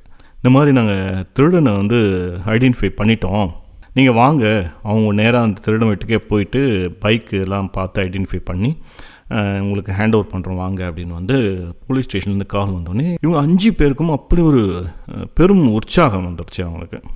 அங்கேருந்து வேகமாக போலீஸ் ஸ்டேஷன் போயிருக்காங்க. எல்லாமே பக்கத்தில் தான் இருக்கும். ஏலகிரி பொறுத்தவரையும் ஒரே ஒரு சாலை, மைய சாலை இருக்கும். எல்லா ஹோட்டல்களும் போலீஸ் ஸ்டேஷன் எல்லாமே அந்த ஒரே மைய சாலையில் தான் இருக்கும். சூர்யாக்கெல்லாம் ரொம்ப நம்பிக்கை ஆகிடுச்சு. இவ்வளோ தூரம் நம்ம இரவெல்லாம் கஷ்டப்பட்டுருக்கோம், வண்டி கிடச்சிச்சு, இனி எந்த பிரச்சனை இல்லை, வீட்டுக்கு போயிடலாம் அப்படின்னு வந்து எல்லாருக்குமே ஒரு உற்சாகமான நம்பிக்கை. பேசி சிரிச்சுக்கிட்டு ராஜாவை கிண்டல் பண்ணிக்கிட்டு அப்படியே அவங்க அந்த இடத்துக்கு போகிறாங்க. அங்கே முன்னமே ஒரு கான்ஸ்டபிள் போய் ஒரு ஆளை விசாரிச்சிட்ருக்காரு. அவன் வந்து கிட்டத்தட்ட அழுவாத குறையாக அங்கே நின்றுட்டுருக்கான். அவன் வந்து சத்தியம் பண்ணுறான், நான் வந்து எடுக்கவே இல்லை, முன்னாடி அந்த வேலையை நான் பண்ணிகிட்டு இருந்தேன், அதுக்காக தான் நான் ஜெயிலே இருந்தேன், நான் இப்போ தான் வந்து 1 மாதம் கூட ஆகலை, நான் இந்த வேலையை நான் பண்ணுறதே இல்லை, நான் பண்ணல அப்படின்னு சொல்லிட்டு சத்தியம் பண்ணி அழுவாத குறையாக அங்கே கெஞ்சி தரையில் உட்கார்றான். போலீஸ்க்கே வந்து உறுதியாக சொல்ல முடியல இவன் தான் எடுத்தான்னு சொல்லிட்டு. அவன் சுற்றி தேடுறாங்க, அவன் பைக் திருடினா அங்கே எங்கே வைப்பான், அந்த மாதிரி இடத்துக்கெல்லாம் அவனை கூட்டிகிட்டு போயிட்டு அங்கே பைக் இருக்கா, இருந்த 1-2 பைக்கில் இதுவா அப்படின்னு கேட்டும்போது இது இல்லைன்னு சொல்லிட்டு இவங்க ஐடென்டிஃபை பண்ண இவங்களுக்கும் அந்த நம்பிக்கை போயிடுச்சு. போலீஸ் அவங்ககிட்டருந்து எல்லா விவரங்களும் வாங்கிட்டு நீ வெளியே எங்கேயும் போகக்கூடாதுன்னு அவனை எச்சரிச்சுட்டு அங்கேருந்து கிளம்பி வராங்க. இவங்களும் மறுபடியும் கொஞ்சம் கொஞ்சமாக அந்த நம்பிக்கை குறைந்து உற்சாகம் குறைந்து வேதனை அதிகமாகி இவங்க ஹோட்டலுக்கு திரும்பி வராங்க. மறுபடியும் கொஞ்சம் பேசிகிட்டு இருக்கும்போது விச்சு சொல்கிறான், நம்ம இங்கே சிசிடிவி கேமரா வந்து பார்த்துட்டு இருக்கும்போது எனக்கு இன்னமும் ஒரு சின்ன சந்தேகம் இருந்தது, இதில் ஏதோ சின்ன மாறுபாடு இருக்குடா, நம்ம போய் அதை வந்து மறுபடியும் செக் பண்ணலாம் அப்படின்னு சொல்லிட்டு நீல்கிரிஸ் ஹோட்டலில் மொத்த வீடியோ எடுத்து திருப்பி பார்க்குறாங்க நேற்று நடந்தது. அப்படி பார்க்கும்போது கிட்டத்தட்ட ஒரு 5 மணிக்கு இந்த பைக்கு திருடு போன அந்த டைம் வந்து பார்த்திங்கன்னா சிசிடிவியில் வந்து 5 மணிக்கு அப்படின்னா 5 மணிக்கு ஈக்குவலாக அது 5.25 ஃபுட்டேஜை வந்து காமிக்குது. ஒரு 1/4 மணி நேரம் வந்து அதனுடைய லேக் இருக்குது. இப்போ 5 மணிக்கு யாராவது அங்கே கடந்து போயிருந்தால் அது 5.25 டைமில் தான் அது வந்து சரியாக பதிஞ்சிருக்கு. இதை வந்து இந்த 4 பேரும் கண்டுபிடிச்சி ஒரு மாதிரி உற்சாகமாகறாங்க. சரி எப்படியாவது இதில் பதிஞ்சு இருக்கும் அப்படின்னு சொல்லிட்டு மொத்தத்தையும் அவங்க அலசி பார்க்கும்போது 5 மணிக்கு கடந்த அந்த பைக் வந்து 5:15 டைமில் டிஸ்பிளே ஆகுது. அதில் வந்து இவங்களோட பைக் போகிறத வந்து இவங்க பார்த்துடுறாங்க. அப்போ தான் முதல் முறையாக அந்த பைக் அவனுங்க தான் எடுத்தானுங்க, அவனுங்க கீழே இறங்கி போகிறானுங்க அப்படின்னு சொல்லிட்டு ஒரு பெரிய ஒரு மனசில் ஏதோ ஒரு பைக் கிடச்சிரும்ன்ற நம்பிக்கை மறுபடியும் கூட ஆரம்பிக்குது. அந்த ஃபுட்டேஜ் எடுத்துகிட்டு வேகமாக போலீஸ் ஸ்டேஷன் போனதுக்கப்புறம் அவங்களுக்கும் தெரிஞ்சு போச்சு பைக் வந்து மலையை விட்டு கீழே இறங்கிருச்சு, அவன் பொறிக்கு பசங்க தான் எடுத்துகிட்டு போயிருக்காங்க அப்படின்னு சொல்லிட்டு. சரியாக அந்த கேமராவை அவன் கிடக்கும்போது முகத்தை வந்து மறைச்சிருக்கிறான். ப்ளூ டிஷர்ட் மட்டும் நல்லா தெரியுது, ஷார்ட்ஸ் போட்டிருக்கான். அவன் பின்னாடி ஒருத்தன் உட்காந்து போகிறான். அந்த வீடியோவை பார்த்த உடனே ஐயோ பைக் போதே, ஏதோ ஒரு கம்மநாட்டிங் எடுத்துகிட்டு போகிறானுங்களே அப்படின்னு சொல்லிட்டு ஒரு பெரிய வேதனை வந்து சூர்யாவுக்கு கவுது. என் பைக் போதே அப்படின்னு சொல்லிட்டு உடனே போலீஸ் என்ன பண்ணுறாங்க, ஃபஸ்ட்டே இருக்கிற செக் போஸ்ட்டில் வந்து செக் பண்ண சொல்கிறாங்க. அங்கே வந்து சிசிடிவி இல்லை, ஆனால் ரெக்கார்ட்ஸ் இருக்கும் அப்படின்னு சொல்லிட்டு ரெக்கார்ட்ஸை வந்து முழுக்க செக் பண்ண சொல்கிறாங்க. அவங்களுக்கு பாசிட்டிவான எந்த ஒரு ஃபீட்பேக்கும் கிடைக்கல. கீழே இருக்கிற செக் போஸ்ட்டு செக் பண்ண சொல்கிறாங்க. அங்கேயும் வந்து பெருசாக எந்த ரெக்கார்டுமே இல்லை. அதனால் பசங்களை என்ன சொல்கிறாங்க, நீங்கள் கீழே போங்க, வரிசையாக கடைகள் இருக்குது, நீங்கள் போய் ஒவ்வொரு கடையாக நீங்கள் செக் பண்ணுங்கள், என் பேர் சொல்லுங்கள், ஏதாவது பிரச்சனை யாராவது காமிக்கலை அப்படின்னா எனக்கு ஃபோன் பண்ணுங்கள் அப்படின்னு சொன்னோன்னே இவங்க வந்து மறுபடியும் ஹோட்டலுக்கு வந்து ஹோட்டலை காலி பண்ணிவிட்டு சுதாகரையும் ராஜாவையும் கீழே வீட்டுக்கு அனுப்பிச்சிட்டு நீங்கள் வீட்டுக்கு போங்க அப்படின்னு சொல்லிட்டு கோபியோட அவங்கள 2 பேரையும் அனுப்பி விட்டுட்டு சூர்யாவும் வித்யாகரும் கீழே வராங்க. கீழே வர வரைக்கும் எந்த கடைகளுமே இல்லை, எல்லாமே மலைப்பாதை தான். கீழே வந்த உடனே கடைகள் ஆரம்பிச்சிடும். நிறைய வெல்டிங் கடைகள், கோழி கடைகள், ஒவ்வொரு ஃபுட்டேஜாக பார்க்குறாங்க. சில சிசிடிவி கேமரா வந்து ஆனே ஆகலை, ஒரு பேருக்கு தான் வச்சுருக்குறாங்க. சில சிசிடிவி கேமராவில் வந்து தரம் மறுக்கிறாங்க, போலீஸ் பேரை சொன்னால் கூட அவங்க தரம் மறுக்கிறாங்க. அடுத்தடுத்த உதவி செஞ்ச கடைகள் எல்லாம் வந்து பார்த்திங்கன்னா சரியாக அந்த வண்டி கிராஸ் ஆகும்போது அவங்க மூஞ்சி திருப்பிக்கிட்டு இல்லை மறைச்சிக்கிட்டு அப்படி தான் போயிருக்கிறாங்க. போலீஸ்க்கு தெரிஞ்சு போச்சு இவனுங்க வந்து அடிக்கடிக்கு இந்த பகுதியில் வந்து பைக்கு திருடுற ஆட்கள், இவங்க வந்து சாதாரணமான ஒரு குடிகாரனுங்க கிடையாது, இவனுங்க மார்க் பண்ணப்பட வேண்டிய ஆட்கள். ஏன்னா வழியெல்லாம் எங்கே கேமரா இருக்குது துல்லியமாக தெரிஞ்சிருக்கு. இது வந்து ஒரு பிளான் பண்ணப்பட்ட திருட்டு அப்படின்னு போலீஸ்க்கும் தெரியுது. இன்னொரு பக்கம் அவங்க அப்பா வந்து அவருடைய இன்ஃப்ளூயன்ஸை வச்சு க்ரைம் பிரான்ச்சு, வாணியம்பாடியோட பெரிய போலீஸ் அதிகாரிகள் இவங்ககிட்ட எல்லாம் வந்து இந்த இன்ஃபர்மேஷன் போகுது. அவங்களோட நெட்வொர்க் கவனத்தில் வந்து இந்த பைக் திருட்டு வந்து கவனத்துக்கு வருது. அவங்க ஒரு பக்கம் அவங்களோட இன்ஃப்ளூயன்ஸை வச்சு தேட ஆரம்பிக்கிறாங்க. இதுக்கு இடையில வந்து சூர்யா வச்சுக்கு வந்து வீட்டிலேருந்து கால் வருது. போதுண்டா, தேடினது போதுண்டா, போனால் போது, வந்துருங்கடா, வீட்டுக்கு வாங்கடா, முதல்ல சாப்பிட்டு குளிச்சுட்டு அதுக்கப்புறம் யோசிங்கடா அப்படின்னு சொல்லிட்டு திட்ட ஆரம்பிக்கிறாங்க. சரின்னு சொல்லிட்டு என்னடா பண்ணுறது, இந்த வழியாக தான் போயிருக்கு, நம்ம அதுக்கடுத்து என்ன பண்ணலாம் அப்படின்னு இவங்க யோசிச்சுட்டு இருக்கும்போது சரி வீட்டுக்கு போகலாம் அப்படின்னு சொல்லிட்டு விச்சு வீட்டுக்கே போகிறாங்க. 2வது நாள் மத்தியானம் வாக்கில் விச்சு வீட்டுக்கு போகிறாங்க. ஒரு திருவிழா நடந்துட்டுருக்கு. அங்கே கெடா வெட்டு விருந்துகள்லாம் விச்சு வீட்டில் நடந்துட்டுருக்கு. சொந்தக்காரங்கள்லாம் இருக்காங்க. அங்கே வந்து அவங்க அத்தை மாமா, அதாவது விச்சோட அப்பா அம்மாலாம் சூர்யா திட்டுறாங்க. ஆனால் விட்றா, எவ்வளோடா போச்சு, எவ்வளோலாம் திருட்டு போகுது, 2 லட்ச ரூபா போனால் போகுது, விட்டு தொலையாண்டா, விட்டு தொலைஞ்சிட்டு வேலையை பாருங்கடா அப்படின்னு அவங்களும் திட்டுறாங்க.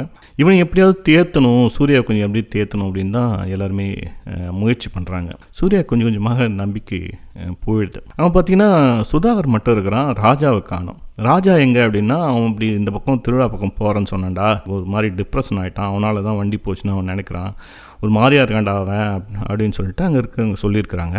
சரி வாங்கடா எல்லாம் சாப்பிடுங்கடா அப்படின்னு சொல்லிட்டு கறி சோறெல்லாம் போட்டு அவங்களுக்கு வந்து வைக்கும்போது இவங்க 3 பேரும் சாப்பிட ஆரம்பிக்கிறாங்க.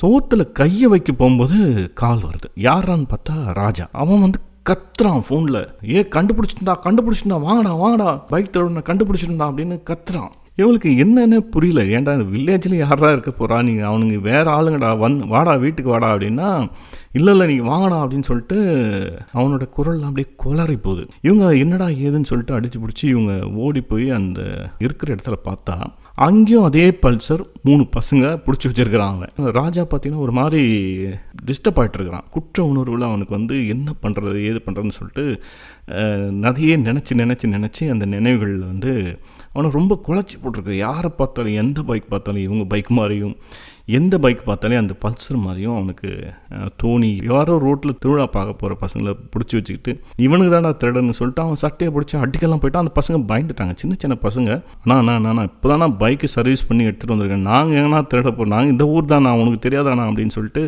அவனுக்கு ஒரு பக்கம் அங்கே அழுதுட்டுருக்கானுங்க. இவங்கெல்லாம் போய் இல்லைடா இவங்கெல்லாம் நம்ம ஊருக்காரங்கடா விட்டுறா அப்படின்னு சொல்லிட்டு அவன் விட மாட்டேங்கிறான். ராஜா இவனுக்கு தான்டா நல்லா தெரியுதுடா பைக்குடா, NS 200 இவனுக்கு தான்டா அந்த 3 பேர் அப்படின்னு சொல்லிட்டு யாரை பார்த்தாலையும் ஒரு 3 பேர், யாரை பார்த்தாலையும் NS 200 பல்சரு அப்படின்ற நிலைமைக்கு அவங்க ரொம்ப டிஸ்டர்ப் ஆகிட்டுருந்தான். அவங்ககிட்ட இருந்து அந்த 3 பேரை விடுவிச்சு அவனுக்கு ஃபோன் நம்பர்லாம் கொடுத்துட்டு போயிருக்கிறானுங்க. எப்போனா கூப்பிடுங்க நாங்கள் வரோம் அப்படின்னு சொல்லிட்டு அவனை ஒரு மாதிரி சமாதானம் பண்ணி, சரி நீ இங்கே இருந்தால் ரொம்ப நீ டிஸ்டர்ப் ஆகிடுவ, நீ சாப்பிட்டு ஊருக்கு கிளம்பு அப்படின்னு சொல்லிட்டு அவங்களெல்லாம் சாப்பிட்டுட்டு அவங்க 2 பேரையும் சுதாகரையும் ராஜாவும் சென்னைக்கு அனுப்பி விட்டாங்க. மறுநாள் விச்சுக்கும் சென்னையில் ஆஃபீஸ் போனோம். அதனால் என்ன சொல்கிறேன், நான் உங்க கூட இருக்கேன்டா, ஒரு நாள் நான் லீவ் போடுறேன், நாளைக்கு மறுபடியும் தேடுவோம் அப்படின்னு சொல்லிட்டு மறுநாள் விச்சு ஆஃபீஸ்க்கு லீவ் போட்டு அன்றைக்கி ஈவினிங்கே மறுபடியும் ஏலகிரிக்கு வண்டி எடுத்துகிட்டு கிளம்பி போயிருக்கானுங்க. அங்கே ஏதாவது துப்பு கிடைக்குதா, ஏதாவது ஆனால் சுற்றுறானுங்களா, ஏதாவது இதை பற்றி கேட்கலாம் அப்படின்னு சொல்லிட்டு போலீஸ்கிட்ட ஏதாவது கேட்கலான்னு சொல்லிட்டு போலீஸ்க்கும் போயிருக்கானுங்க. மறுபடியும் வீட்டுக்கு நைட்டு படுத்துட்டு காலையில் இவனுங்களாக கிளம்பி போயிருக்கிறானுங்க.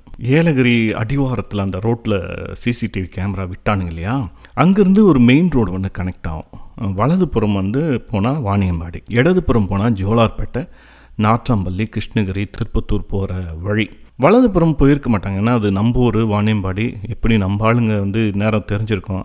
ஸோ அதனால் அந்த பக்கம் இருக்காது, நம்ம இந்த பக்கம் போவோம் அப்படின்னு சொல்லிட்டு ஜோலார்பேட்டை சைடு போயிருக்காங்க. ஒரு கல் உடைக்கிற ஒரு சின்ன ஃபேக்ட்ரியில் போயிட்டு அங்கே பார்த்துட்டு அங்கேயும் அது கிராஸ் ஆன உடனே ஜோலார்பேட்டைக்கு போகல, இந்த பக்கம் கிருஷ்ணகிரி நாற்றாம்பள்ளி வழியாக போயிருக்கு அப்படின்னு சொல்லிட்டு ஒரு சின்ன கிராமமாக இவங்க வண்டி எடுத்துகிட்டு அலைஞ்சிருக்கிறாங்க. ஏதாவது CCTV கிடச்சிருக்கா அப்படி இப்படின்னு போயிட்டு நிறைய பேரோட வீட்டில் போய் திண்ணையில் உட்காந்து கடைகளில் போய் கேட்டு அதில் செக் பண்ணி கோயிலில் இருக்கிற CCTV எல்லாம் செக் பண்ணி இப்படியாக அந்த நாள் முழுக்க அலைஞ்சிருக்காங்க.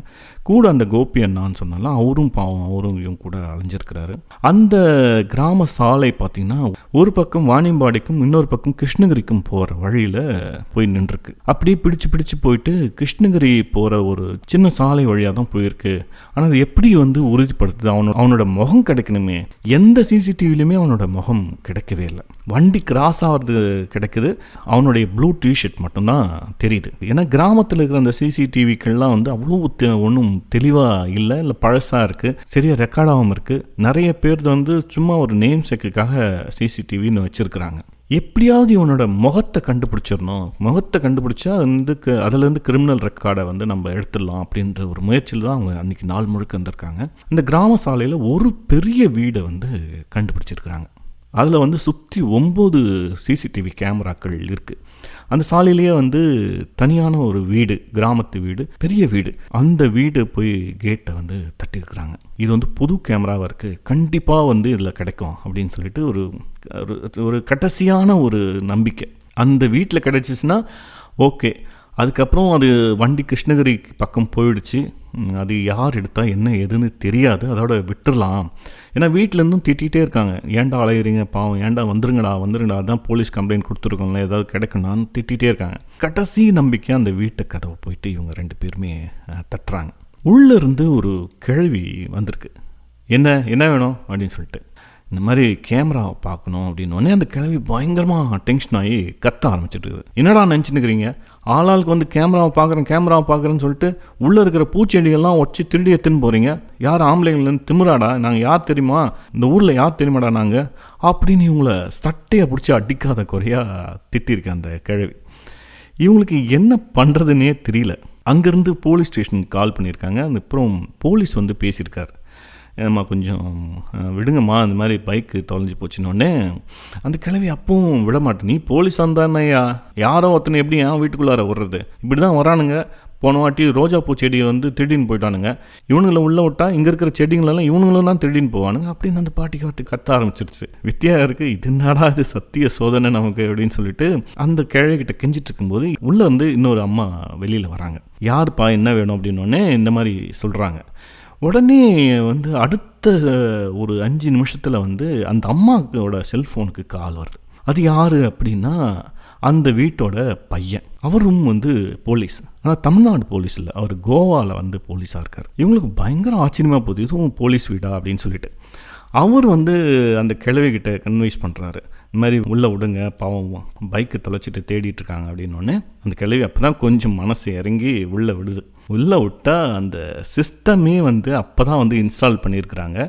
அது இன்ஸ்டால் பண்ணதுக்கப்புறம் அதை வந்து யாருமே யூஸே பண்ணலை. சரின்னு சொல்லிட்டு இவங்க இதெல்லாம் ஒவ்வொன்றா ஆன் பண்ணி அந்த ஒயரெல்லாம் கண்ணா அப்படின்னான்னு இருந்தது. வித்யாகர் வந்து பொறுமையாக ஒவ்வொன்றா எடுத்து எல்லாத்தையும் கனெக்ட் பண்ணி அந்த ரெக்கார்டில் இருக்கிறதெல்லாம் எப்படி இருக்குதுன்னு அந்த வீட்டில் இருக்கிறவங்களுக்கு யாருக்கும் தெரியல. அதெல்லாம் கொஞ்சம் கொஞ்சமாக கற்றுக்கிட்டு கிட்டத்தட்ட ஒரு 2 மணி நேரம் அதனோட போராடி இருக்கிறாங்க. ஏன்னா அதில் பதிவாக இருக்கிற இந்த சிசிடிவியில் வந்து பதிவாக இருக்கிற வீடியோலாம் அவ்வளோ கிளியராக இருக்குது. மொத்தம் 9 கேமராக்கள் அந்த சாலையை நோக்கி கிட்டத்தட்ட 4 கேமராக்கள் இருந்திருக்கு. அவ்வளோ நம்பிக்கையாக வந்து ஒரு கிட்டத்தட்ட 2-3 மணி நேரம் அதனோட போராடி இருக்கிறாங்க. போராடி அந்த ஃபுட்டேஜை வந்து அந்த டைம் ஜோனில் வந்து எடுத்துருக்குறாங்க. நேற்று 4 மணிலேருந்து கிட்டத்தட்ட 7 மணி வரைக்கும் 3 மணி நேரம் அதை வந்து அப்படியே ஓட்டி பார்த்துட்டு கிட்டத்தட்ட அந்த 5 to 6 அப்படின்ற ஒரு ஜோனில் வந்து தேடிக்கிறாங்க. தேடும்போது ஒவ்வொரு வண்டியாக கிராஸ் ஆகுது. பால்காரன், குட்டியான ஆட்டோ, குட்டியானில் உட்காந்துருக்கிற டிரைவரோட முகம் கூட அவ்வளோ தெளிவாக தெரியுது. ஐஸ்காரன், திரும்பி போகிற ஸ்கூல் பசங்க எல்லாமே வந்து அவ்வளோ கிளியராக இருக்கு. இவங்களுக்கு தக்குன்னு அடிக்குது நெஞ்சுக்குள்ளார. மாட்டினாண்டா, எப்படியும் மாட்டினாண்டா அப்படின்னு சொல்லிட்டு இவனை பிடிச்சிடலாம், கிடச்சிரும் அப்படின்னு சொல்லிட்டு தக்குன்னு இவங்க உட்காந்துருக்காங்க. மெதுவாக அந்த கிழவி வந்து ஒரு கிளாஸ் தண்ணி எடுத்துகிட்டு வந்து 3 பேருக்குமே கொடுக்குது. இதெல்லாம் குடிக்கிறாங்க. கிடச்சிச்சாப்பா அப்படின்னு கேட்குது. இல்லை பாட்டி, பார்த்துட்ருக்குறோம் அப்படின்னோடனே கொஞ்சம் கொஞ்சமாக நவுத்தி பார்க்கும்போது அந்த வண்டி வர்ற மாதிரியான ஒரு தோற்றம் வந்து இவங்களுக்கு தெரியுது. இதுதான் நம்ம வண்டி, இது கிராஸ் ஆக போகுது, பிடிச்சிட்டோம்னு சொல்லிட்டு ஒரு பக்கம் வித்யாகர் கத்த, ஒரு பக்கம் சூர்யா கத்த, கொஞ்சமாக அந்த வண்டி வந்து அந்த ஃப்ரேம்குள்ளார உள்ளே வரும்போது, மக்களே இது வந்து எப்படி சொல்கிறது, இது ஒரு கதைக்காக நான் சொல்லலை, நிஜமாக நடந்தது. வந்து சூர்யாங்கிட்ட சொன்னது கரெக்டாக அந்த நேரத்தில் வந்து கரண்ட்டு கட் ஆகிருக்கு. இது நம்ப முடியுது, அவங்களால நம்ப முடியல தானே, ஆனால் கட் ஆகிருக்கு. வாழ்க்கையோட நிகழ்வுகள் வந்து 2 விதமாக தான் பிரிப்பாங்க. தத்துவத்துக்குள்ள போகிறேன்னு நினச்சிக்காதீங்க. ஒன்று தற்செயல் நிகழ்வுகளின் கூட்டு. வாழ்க்கையை வந்து தற்செயல் நிகழ்வுகளால் ஆனது. அதாவது பின்னாடி வந்து எந்த ஒரு பிளான்டோ, ஒரு கடவுளின் பிளான்டோ, அது பிரம்மத்தின் பிளான்டோ எதுவும் கிடையாது. அது தற்செயலாகவே நடக்குது. இதில் வந்து வேறு எந்த கையும் பின்னாடி இல்லை, கடவுளோட கையும் எதுவுமே பின்னாடி இல்லை அப்படின்னு ஒரு கூற்று சொல்லுவாங்க. இன்னொரு கூற்று, இது எல்லாமே வந்து ஒரு மாபெரும் பிரபஞ்சத்தின் விளையாட்டு, இது எல்லாமே முன்னாடி பிளான் பண்ணி வச்சது, அது பிளான் பண்ணி தான் நிகழ்வுகள்லாம் நமக்கு வந்து நடக்குது அப்படின்னு சொல்லிட்டு. எனக்கு இன்னும் இந்த தற்செயல் வாதம் எனக்கு ரொம்ப பிடிக்கும். சில நேரத்தில் எல்லாமே முன்னாடி பிளான் பண்ணி நடந்தது அப்படின்னு பிடிக்கும். எங்களுக்கு கண்ணில் தண்ணியே வந்துருச்சு போல இருக்குது எனக்கு 2 பேருக்கும். என்னென்னா கரெக்டாக அந்த நேரத்தில் கரண்ட் கட் ஆகிருக்கு. வண்டி பாஸ் ஆகி போகிற அதுக்கப்புறம் வந்து ஒரு 3/4 மணி நேரம் கரண்ட் இல்லை, வீடியோ ஃபுட்டேஜ் இல்லை. திருப்பி பார்த்துருக்குறாங்க, கிடைக்கல. அழுதாத குறையுமாக அங்கேருந்து அப்படியே சோர்ந்து போய் சூர்யா சொல்லும்போது ரொம்ப ஜாலியான ஆள், உனக்கே தெரியும். ஒரு கணம் நான் வாழ்க்கையை வெறுத்தேன் அப்படின்னா, ஏண்டா அந்த வாழ்க்கை இப்படி இருக்குன்னு வெறுத்தேன் அப்படின்னா, அந்த சரியான நேரத்தில் கரண்ட் கட் ஆனது தான். மாமா, இந்த மாதிரி நான் வாழ்க்கையில் அனுபவிச்சதே இல்லை அப்படின்னு சொல்லிட்டு விச்சும் ரொம்ப டவுன் ஆகிட்டான். அது வரைக்கும் அவங்களுக்கு இருந்த ஒரு நம்பிக்கை வந்து தூளாக போயிடுச்சு. இவங்க அப்பா ஒரு பக்கம் தேடிட்டுருக்கான்னு சொன்னேன் இல்லையா, அவங்க எல்லா போலீஸுமே வந்து சொல்கிற ஒரு விஷயம் அப்படின்னா, இது வந்து ஒரு சின்ன பைக் திருட்டு கேஸு பார்க்குறோம், இல்லைன்னு சொல்லலை. ஆனால் கிடைக்கிறதுக்கான வாய்ப்பு வந்து 90% கிடையாது. கொண்டு போகிறவங்க அவ்வளோ சீக்கிரம் பைக்காக வச்சுருக்க மாட்டாங்க, பிரிச்சிருவாங்க, வேறு எங்கேனாவது போயிடும். அதனால் நீங்கள் வேறு எதுவும் பார்த்துக்குங்க, கிடைச்சா நாங்கள் சொல்கிறோம் அப்படின்னு தான் அந்த பக்கமும் சொல்லியிருக்காங்க. அந்த பக்கம் தேடின ஆட்களும் கூட இதுக்கு பைக் வந்து நீங்கள் எஃப்ஐஆர் வந்து பதிவு பண்ணியிருந்தால் உங்களுக்கு இதுக்கு ஈக்குவலண்ட்டாக இருக்கிற இன்னொரு பைக் வந்து போலீஸ் ஸ்டேஷனில் வந்து கொடுக்கலாம்.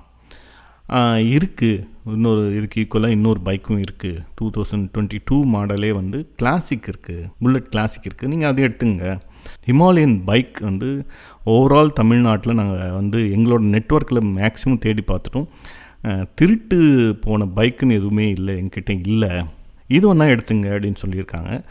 இவங்க தேடின இந்த ஏலகிரி போலீஸ் ஸ்டேஷனில் தேடின இவங்களோட தேடல் படலம் அதோட முடிஞ்சிருச்சு. அவ்வளோதான். அது கிருஷ்ணகிரி பக்கம் எங்கேயோ போயிடுச்சு. அதுக்கு பிறகும் மெயின் ரோடு ஸ்டார்ட் ஆகிடும். அதனால் அந்த தேடல் அங்கேயே முடிச்சுக்கிட்டு வீட்டுக்கு வந்துட்டாங்க. வித்யாவரோட அப்பாலாம் கொஞ்சம் பொலிட்டிக்கலாக கொஞ்சம் இன்ஃப்ளூயன்ஸ் உள்ளார். அவங்க ஜோலார்பேட்டை எம்எல்ஏலாம் நெருங்கிய உறவுகள்.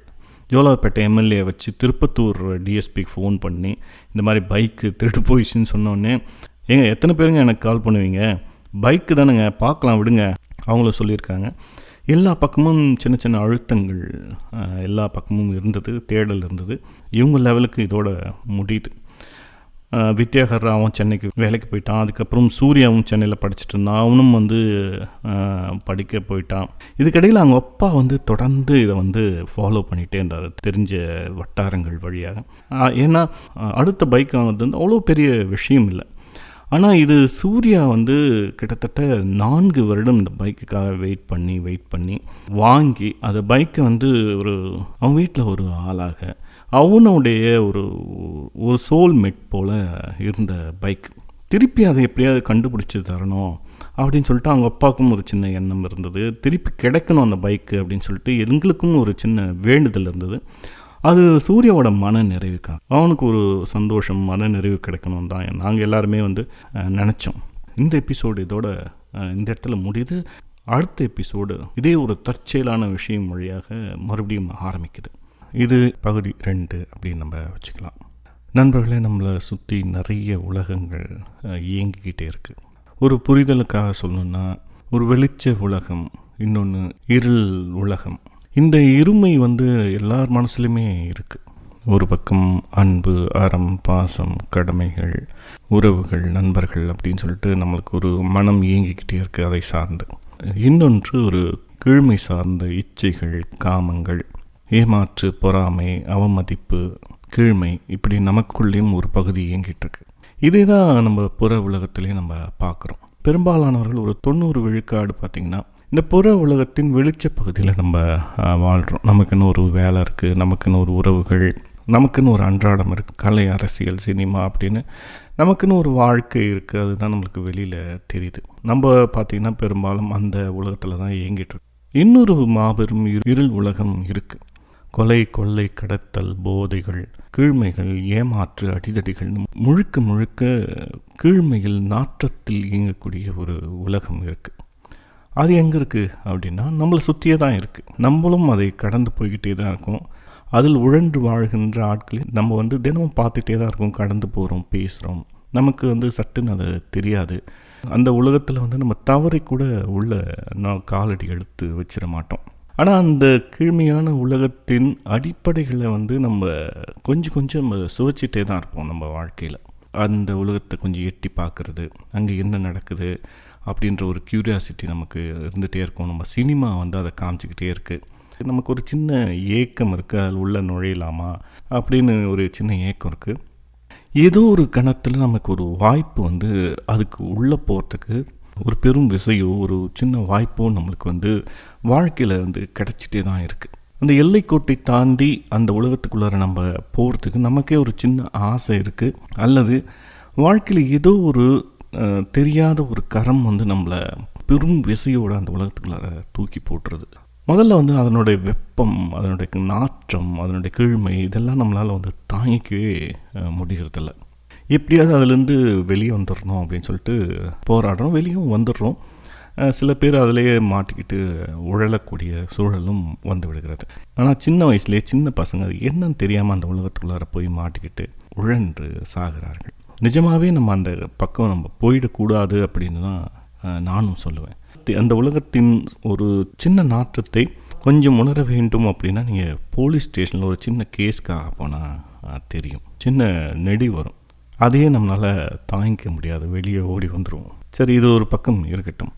எப்படி பைக் தொலைகிறதுக்கும் அது கிடைக்கவே கிடைக்காது அப்படின்ற ஒரு முடிவுக்கு வர்றதுக்கும் தற்செயல் நிகழ்வுகள் எப்படி ஒவ்வொன்றாக கோர்த்து நின்றதோ அதே மாதிரியான ஒரு தற்செயல் நிகழ்வு தான் அந்த பைக் திரும்ப கிடைக்கிறதுக்கும் காரணமாக இருந்தது. இந்த பைக்கு தொலைஞ்சி கிட்டத்தட்ட ஒரு 3 மாதம் கழிச்சு, ஆகஸ்ட் 23 தொலைஞ்சது. ஒரு நவம்பர் வாக்கில் ஒரு மாலை நேரத்தில் சூர்யா வந்து ஒரு காஃபி எடுத்துகிட்டு வெளியில் வறண்டால உட்காந்து இதையும் யோசிச்சுட்டு குடிச்சிட்டே இருக்கும்போது அவனுக்கு ஒரு அன்னோன் நம்பர்லேருந்து ஒரு கால் வந்தது. பொதுவாக அந்த வீட்டில் பார்த்திங்கன்னா யாரும் அன்னோன் நம்பர் வந்தால் எடுக்க மாட்டாங்க. சூர்யாவும் அதே பழக்கத்தில் அதை கட் பண்ணுறதுக்காக விரல் போகும்போது தன்னச்சியாக அதை எடுத்துட்டான். எடுத்து பேசின உடனே உங்கள் பேர் சூர்யாவா அப்படின்னு கேட்குறாரு. ஆமாம், நான் சூர்யா தான். யார் பேசுகிறது அப்படின்னா, கிருஷ்ணகிரி போலீஸ் ஸ்டேஷன்லேருந்து பேசுகிறோம். TN 83D 5500 உங்கள் வண்டியா ஹிமாலயன் அப்படின்னு கேட்குறாரு. காஃபி குடிச்சிருந்தவன் டக்குன்னு அதை கீழே வச்சுட்டு எழுந்து நின்றுட்டான். ஆமாம் சார், என்னோடய வண்டி தான், என் பேரில் தான் அந்த வண்டி இருக்குது. ஓ சரிப்பா அப்படின்னு வைக்க போனவர், சார் என்னாச்சு, வண்டி நாங்கள் தொலைஞ்சதுன்னு சொல்லிட்டு கம்ப்ளைண்ட் கொடுத்துருக்கோம் அப்படின்னொன்னே, ஒன்றும் இல்லைப்பா, இது டிராஃபிக் வயலேஷனில் மாட்டியிருக்கு, இந்த வண்டி வெரிஃபிகேஷனுக்காக கேட்டோம் அப்படின்னு சொல்லிட்டு டக்குன்னு அவர் ஃபோனை வச்சுட்டார். உடனே சூர்யா இந்த நம்பரை வந்து அவங்க அப்பாவை ஃபார்வர்ட் பண்ணிவிட்டு, இந்த மாதிரி கால் வந்தது, ஒரு போலீஸ் பேசினார் அப்படின்னு சொன்னோடனே அவங்க அப்பா முன்னாடி சொன்னோம் இல்லையா, அவருக்கு தெரிஞ்ச போலீஸ் அதிகாரிகள்லாம் அதில் ஒரு அதிகாரிக்கிட்ட இந்த நம்பர் கொடுத்து பேச சொல்லியிருக்காரு. அப்புறம் தான் தெரிஞ்சது கிருஷ்ணகிரி போலீஸ் ஸ்டேஷனில் இந்த வண்டி வந்து இருக்குது அப்படின்னு தெரிஞ்ச உடனே மேற்கொண்டு பேச்சுவார்த்தைகள் நடைபெறுது. அதுக்கப்புறம் சூர்யா அவங்க அப்பாவோட நண்பர்கள்லாம் சேர்ந்து கிருஷ்ணகிரி போலீஸ் ஸ்டேஷனுக்கு போகிறாங்க. அந்த ஃபோன் பண்ண அதிகாரியை போய் மீட் பண்ணுறாங்க. எப்போ வண்டி தொலைஞ்சுது அப்படின்னு கேட்கும்போது அந்த கம்ப்ளைண்ட் பண்ண காப்பியெல்லாம் காமிக்கிறாங்க.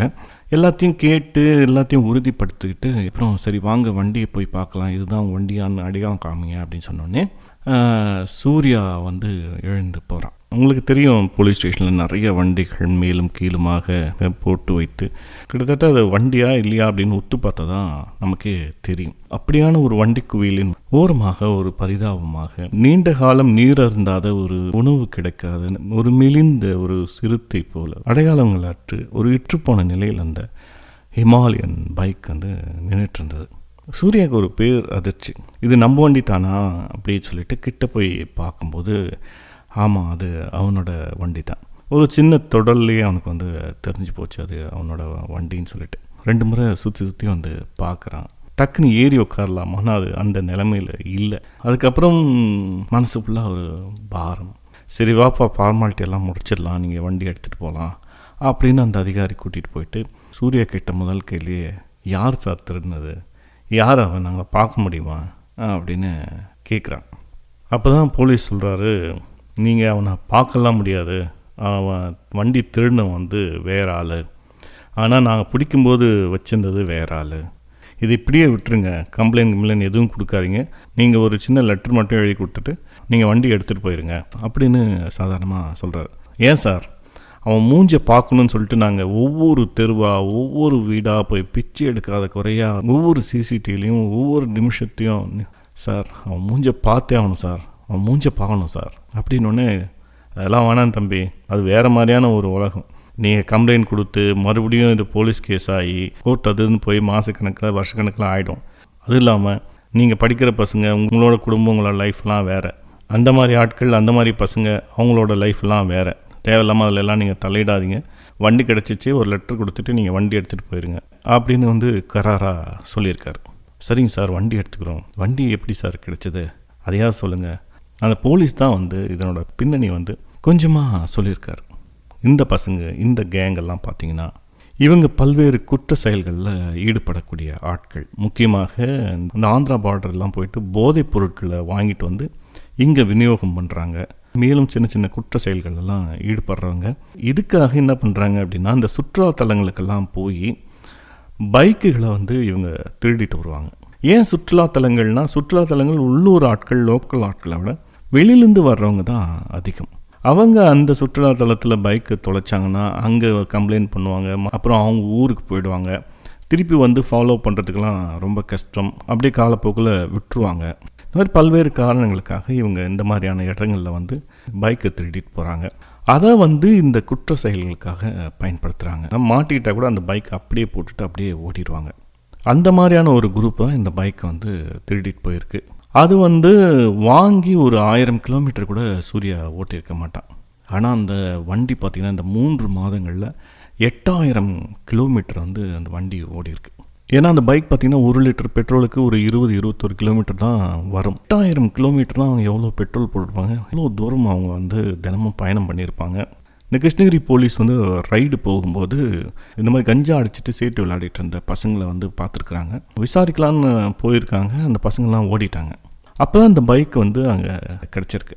அதை வந்து பறிமுதல் பண்ணி ஸ்டேஷன் கொண்டு வந்திருக்காங்க. அந்த கேங்கில் ஒரு முக்கியமான ஆள் தான் வந்து இந்த பைக்கை வந்து ஏலகிரியிலேருந்து திருடிட்டு வந்திருக்கிறான். அவன் வந்து பார்த்திங்கன்னா இப்போ ஜெயிலில் இருக்கான் அப்படின்ற ஒரு பின்னணி விவரங்கள் எல்லாம் வந்து அந்த அதிகாரி வந்து சொல்லியிருக்காரு. வழக்கமாக இந்த மாதிரி விஷயங்கள் எல்லாம் அதிகாரிகள் சொல்ல மாட்டாங்க. போலீஸ் நண்பர்களோட போனதுனால இந்த மாதிரி விவரங்கள்லாம் அவர் வந்து சொல்லியிருக்கிறாரு. அவன் ஜெயிலில் தான்ப்பா இருக்கான், முக்கால்வாசி அவன் ஜெயிலில் தான் இருப்பான், நீ கவலைப்படாத, அவனுக்கு வெவ்வேறு விதத்தில் தண்டனை கிடச்சிட்டே தான் இருக்கும். இந்த மாதிரி பொறுக்கி கும்பலெல்லாம் நாங்கள் வந்து அவ்வளோ சீக்கிரம் விடுறதில்ல, கண்காணிப்பில் தான் வச்சுருப்போம். நீங்கள் அவங்களெல்லாம் பார்த்து அவன் மேலே கம்ப்ளைண்ட் கொடுத்து ஏன் உங்கள் டைம் வந்து வேஸ்ட் பண்ணுறீங்க, அதை நாங்கள் பார்த்துக்குறோம், நீங்கள் வந்து வண்டி எடுத்துகிட்டு போங்க அப்படின்னு சொல்லவே அந்த வண்டியை எடுத்துக்கொண்டு ஒரு லெட்டர் மட்டும் எழுதி கொடுத்துட்டு அந்த வண்டியை வந்து வீட்டுக்கு எடுத்துகிட்டு வராங்க. அன்றைக்கி வந்து ஒரு பெரிய மகிழ்ச்சி தான் சொல்லணும். அந்த வீட்டில் ஒரு கொண்டாட்டம் போல் அதை வந்து கொண்டாடினாங்க. எனக்கெல்லாம் வந்து மகிழ்ச்சின்றதை விட ஆச்சரியமான ஒரு விஷயமாக தான் இருந்தது. ஏதோ ஒரு சின்ன ஒரு லைஃப்பில் ஒரு விஷயம் நடக்கணும் அப்படின்னா அதை சார்ந்து எல்லா நிகழ்வுகளுமே சாதகமாக அமையுது. அந்த பைக்கு கிடைக்கணும்னு ஒரு காரணம் இருந்தாலும் அதை சார்ந்தும் நிகழ்வுகளெல்லாம் சரியாக நிகழுது. இது எப்படி அப்படின்னு நம்ம யோசிக்கும்போது தான் நம்ம வெவ்வேறு யோசனைகளுக்குள்ளார போகிறோம். நான் அந்த மாதிரி ஆளுங்கன்றனால நான் அந்த மாதிரி சிந்திக்கிறேன். கொஞ்சம் யதார்த்தமாக சிந்தித்தால் இது பின்னாடி நிறைய பேரோட பின் நுழைப்பு இருக்குது இந்த பைக்கு கிடைக்கணும் அப்படின்றது. ஏன்னா தொலைந்த நாள்லேருந்து வித்தியாகராகட்டும் நண்பர்களாகட்டும் அவங்க ஒரு பக்கம் தேட, சூர்யாவோட சித்தப்பா அவரும் வந்து பைக் மெக்கானிக், அவருக்கு தெரிஞ்ச பைக் சர்க்கிள் எல்லாத்தையும் அலசி ஆராய்ந்து இந்த பைக் எங்கேயாவது வந்து நெட்வொர்க்கில் வருதா அப்படின்னு அவர் ஒரு பக்கம் தேட, அவங்க அப்பா ஒரு பக்கம் நண்பர்கள் குழுவோட அந்த நண்பர்கள்லாம் ஒவ்வொருத்தரும் வந்து அவங்களுக்கு தெரிஞ்ச அதிகாரிகள், அவங்களுக்கு தெரிஞ்ச ஆட்கள், இப்படி ஒரு பக்கம் தேட, அத்தைகள் மாமாக்கள் எம்எல்ஏ அதிகாரிகள்னு அவங்க ஒரு பக்கம் போக, இப்படி எல்லாரோட பெரும் உழைப்பும் ஆர்வம் வந்து பின்னாடி இருக்குது. 2.5 லட்சம் பைக் அது போனால் கூட அதை திருப்பி வாங்கிறதுக்கான பின்புலம் வந்து நம்ம குடும்பத்தில் இருக்குது. அல்லது அந்த போலீஸ் சொன்ன மாதிரியே அதுக்கு ஈக்குவலான பைக்கும் அவங்க தரேன்னு சொன்னாங்க. இதெல்லாம் விட்டுட்டு ஏன் அதே பைக்கு அதே வேணும் அப்படின்னு வந்து கிடைக்கலனா வேண்டாம் அப்படியான நிலைப்பாட்டில் ஏன் சூரிய இருந்தான். அது பின்னாடி ஒரு சின்ன கனவு இருந்தது அவனுக்கு. அது என்ன கனவு அப்படின்னு நான் சொல்கிறதுக்கு முன்னாடி இந்த பைக்கில் இன்னும் கொஞ்சம் சின்ன ப்ராசஸ் எல்லாம் இருந்தது. பைக்கு நம்ம திருடு போயிடுச்சு, நம்ம கம்ப்ளைண்ட் கொடுத்தோம். அதனால் ஏலகிரிக்கு போயிட்டு அந்த போலீஸ் ஸ்டேஷனில் பைக்கு நாங்களே தான் கண்டுபிடிச்சோம், இந்த மாதிரி தெரிஞ்ச ஆட்கள் மூலம் நாங்கள் கண்டுபிடிச்சோம் அப்படின்னு ஒரு லெட்டர் எழுதி கொடுத்து அந்த எஃப்ஐஆர் கூட வந்து சட்டுன்னு நம்மளுக்கு கிடைக்கல. அவங்க 1 மாதம் கழித்து தான் அந்த எஃப்ஐஆர் பதிவு பண்ணி நம்மளுக்கு கொடுத்தாங்க. அந்த எஃப்ஐஆர் போயிட்டு கேன்சல் பண்ணிவிட்டு அவங்க சொன்னாங்க இந்த மாதிரி கோர்ட்டுக்கு ஒரு நாள் வந்து சாட்சி சொல்கிறதுக்கு வரணும், இந்த எஃப்ஐஆர் வந்து ஃபுல்லாக க்ளோஸ் ஆகும் அப்போ தான் அப்படின்னு சொல்லிட்டு சில மாதங்கள் கழித்து அவங்க போலீஸ் ஸ்டேஷன்லேருந்து கால் பண்ணாங்க, இந்த மாதிரி கோர்ட்டுக்கு வாங்கன்னு சொல்லிட்டு. அதுக்கப்புறம் திருப்பத்தூர் கோர்ட்டில் போயிட்டு இந்த மாதிரி பைக் கிடச்சிச்சு அப்படின்னு வந்து ஜட்ஜி முன்னாடி சாட்சி சொல்லிவிட்டு அங்கே சில பதிவுகள்லாம் வந்து கையொப்பம் போட்டுட்டு இந்த பிரச்சனையை வந்து முடிவுக்கு கொண்டு வந்தாங்க. அதுக்கப்புறம் இந்த பைக்கு வந்து பார்த்திங்கன்னா சுற்றி இருக்கிற எல்லா அசசரியும் அவங்க கழட்டிட்டு இருந்தாங்க. டயர் மொத்தமாக தேஞ்சு போயிருந்தது. மொத்தமாக மறுபடியும் அது வந்து ஒரு பெரும் தொகை செலவு பண்ணி பழையபடி அந்த பைக் வந்து அப்படி பலன்னு அவங்க சித்தப்பா எல்லாம் சேர்ந்து மாற்றி கொடுத்தாங்க. அதுக்கப்புறம் எல்லாம் சுபம். எல்லாருக்கும் ஒரு சின்ன கேள்வி எல்லாம், ஏன்னா இவ்வளோ கலோபரம் நடந்திருக்கு, ஒரு சின்ன விஷயம் இப்போ சின்னதாக முடிக்கக்கூடிய விஷயமாச்சே இது, ஒரு இன்சூரன்ஸ் இல்லையா அந்த வண்டிக்கு, தொலைஞ்ச உடனே நீங்கள் எஃப்ஐஆர் காப்பி காமிச்சிங்கன்னா இன்சூரன்ஸ் ஏதாவது கிளைம் பண்ணலாமே. சூர்யாவே சொல்கிறான் 2.5 லட்சம் பைக்குக்கு 2.30 வரையும் கிடச்சிருக்கும் இன்சூரன்ஸில் அப்படின்னு. என்னடா ஆச்சு இன்சூரன்ஸ் ஏன் எடுக்கலை அப்படின்னு கேட்டால் நண்பர்களே முன்னாடி சொன்ன மாதிரி தான், இது ஒரு தற்செயல்களின் கூட்டு நிகழ்வு அப்படின்னு சொல்லலாம். கரெக்டாக அந்த திருடு போனதுக்கு கொஞ்ச நாளைக்கு முன்னாடி தான் இன்சூரன்ஸ் வந்து முடிஞ்சிருக்கு.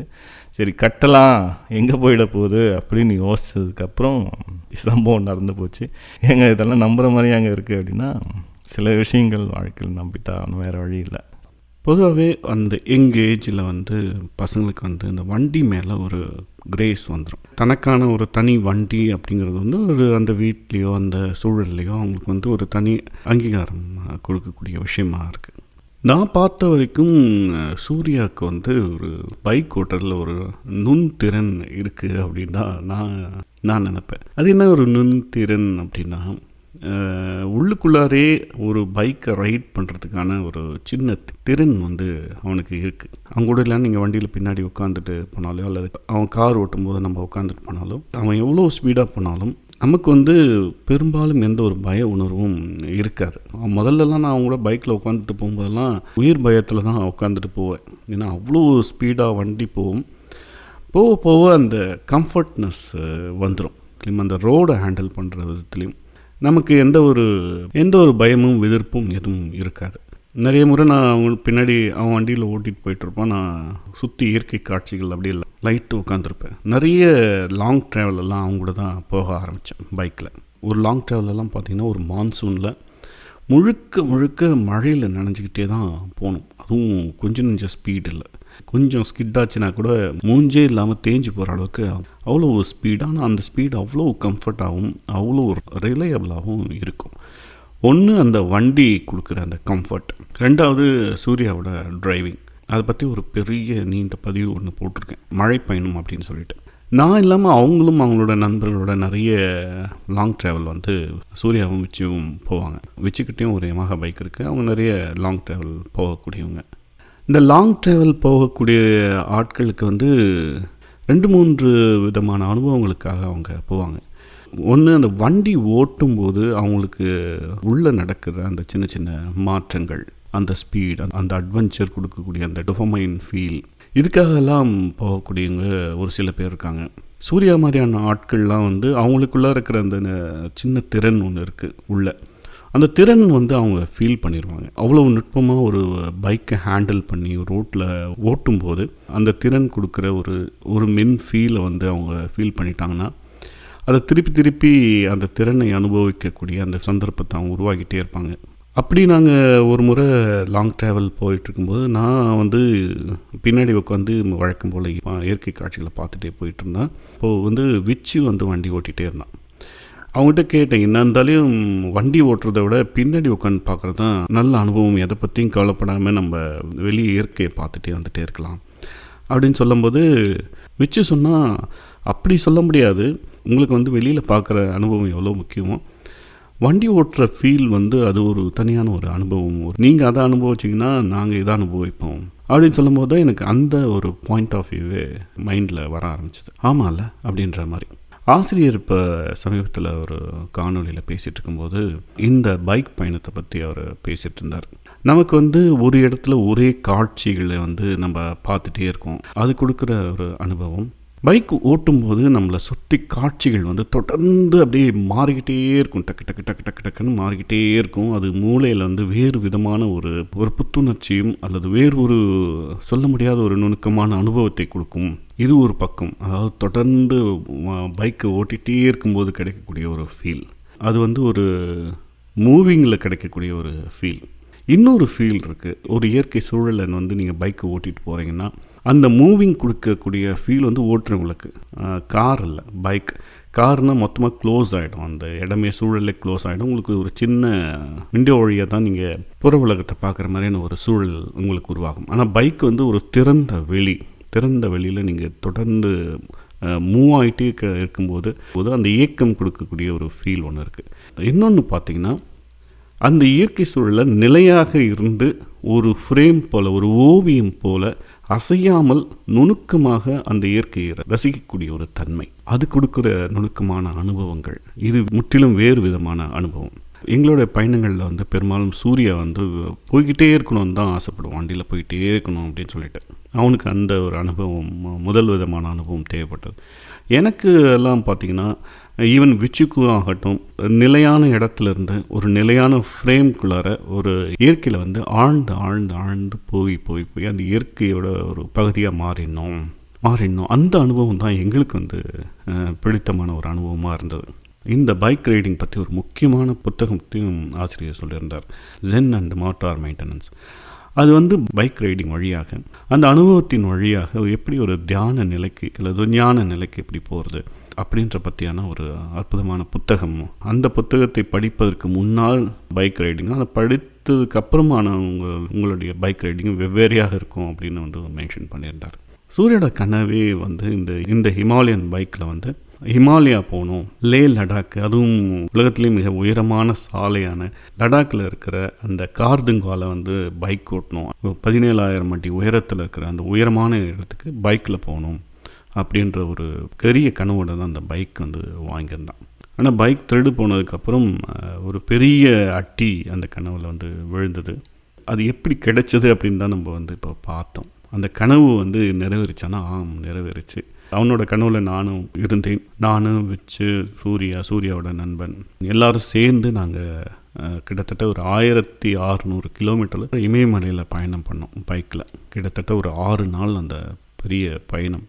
அது ஒரு சூர்யாவோட பெரிய கனவு அல்லது விச்சியோட ஆசை அப்படின்னு சொல்லலாம். பட் எனக்கு வந்து இமயமலை வந்து முன்னாடி சொன்னல 2வது அனுபவம். அதாவது ஒரு இடத்துல ஒரு ஃப்ரேமில் அங்கங்கே நின்று இயற்கையை வந்து துளியாக ரசிக்கணும் அப்படின்ற ஒரு ஆசை எண்ணங்கள் தான் எனக்கு இருந்தது. ஆனால் அவங்களோட எண்ணம் வந்து முழுக்க பைக், அந்த இயக்கம், அந்த ஒரு ஸ்பீட், ரோடு அனுபவம், அந்த குண்டும் குழியுமான ஆஃப் ரோடு, அப்புறம் ரோட்டில் இடையிடையே ஒரு சின்ன ஓடைகளில் இறக்கி ஏற்றி ஒரு பாலையில் வண்டி ஓட்டி, ஒரு வெட்ட வெளியில் வண்டி ஓட்டி, அந்த மாதிரியான ஒரு அனுபவம் அவங்களுக்கு அது ஒரு பெரிய கனவாக இருந்தது. இந்தியா பொறுத்த வரைக்கும் பைக் ரைடிங்க்கு மிக சிறந்த நாடு அப்படின்னு சொல்லலாம். ஏன்னா நிறைய பேர் K2K அப்படின்வாங்க இந்த பைக் ஓட்டுறவங்கெல்லாம். காஷ்மீர் டு கன்னியாகுமரி பெரிய ஒரு நிலப்பரப்பு, அதுவும் வெவ்வேறு வகையான நிலப்பரப்புகள். இங்கே கீழ்முனையில் கரிசல் மண்ணில் ஆரம்பித்து அப்படியே போயிட்டே பசுமையான ஆறு, மலைகள், பாலைவனம், பனி, மேடு, பள்ளங்கள், விதவிதமான கலாச்சாரங்கள் அப்படின்னு சொல்லிட்டு அவங்க பைக்குக்கு ஒரு சிறந்த இடமாக தான் இந்தியா இருக்குது. அந்த லடாக் போகிற அவனோட மாபெரும் கனவு வந்து நிறைவேறிச்சு. உச்சியில் போய் அந்த ஃபோட்டோலாம் எடுத்தாங்க. நான் அன்றைக்கி அந்த உச்சிக்கு போக முடியல, உடம்பு வந்து செட் ஆகலை. அப்போ நான் கொஞ்சம் ரெஸ்ட் எடுத்துக்கிட்டேன். சூர்யாவோட ஃப்ரெண்டு தீபக் இவங்கெல்லாம் வந்து அந்த உச்சிக்கு வண்டி எடுத்துகிட்டு போனாங்க. உச்சியில் நின்று அந்த அனுபவத்தை அவங்க அடைஞ்சாங்க, அந்த கனவையும் அவங்க அடைஞ்சாங்க. பைக்கை பற்றி கொஞ்சம் சொல்லுப்பா அப்படின்னு சொல்லிட்டு சூர்யா கிட்ட கேட்டேன். பைக் பற்றி சூர்யா சொன்னதை அந்த போர்ஷன் மட்டும் இந்த பகுதியில் வந்து நான் இணைக்கிறேன். ராயல் என்ஃபீல்டு வந்து லுக்ஸு, ஸ்டான்ஸு, ஸ்டெபிலிட்டி, அதுக்கு தான் Royal Enfield famous. So 2016 first Himalayan introduce பண்ணுறாங்க. BMW அந்த மாதிரி ஒரு 20 lakhs 25 lakhs அட்வென்ச்சர் செக்மெண்ட்டில் இருக்க பைக்ஸை வந்து ஹிமாலயன் வந்து 1.5 lakhs அந்த சம்திங் ஹிமாலயன் 2016 வந்து ரிஜிஸ்டர் பண்ணுறாங்க இந்தியன் மார்க்கெட்ஸ்க்கு. ஏன்னா மோஸ்ட்டாக இந்தியன் ரோட்ஸ் வந்து குண்டும் குழியுமா இருக்குது.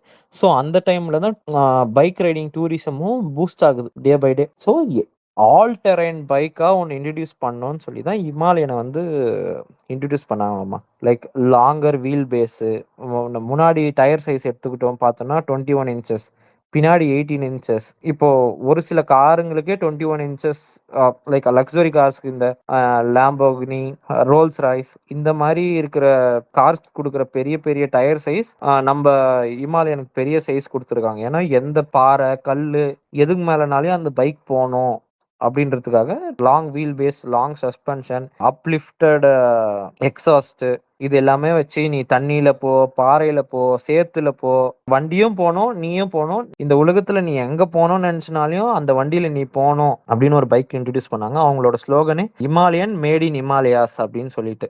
மோஸ்ட்டாக அது ஃபோக்கஸ் பண்ணது வந்து இந்த மாதிரி லடாக்கு, இந்த மாதிரி அட்வென்ச்சர் பைக்கிங் போகிறவங்களுக்காக, அட்வென்ச்சர் டூரிங்காக தான் அவங்க டிசைன் பண்ணாங்க.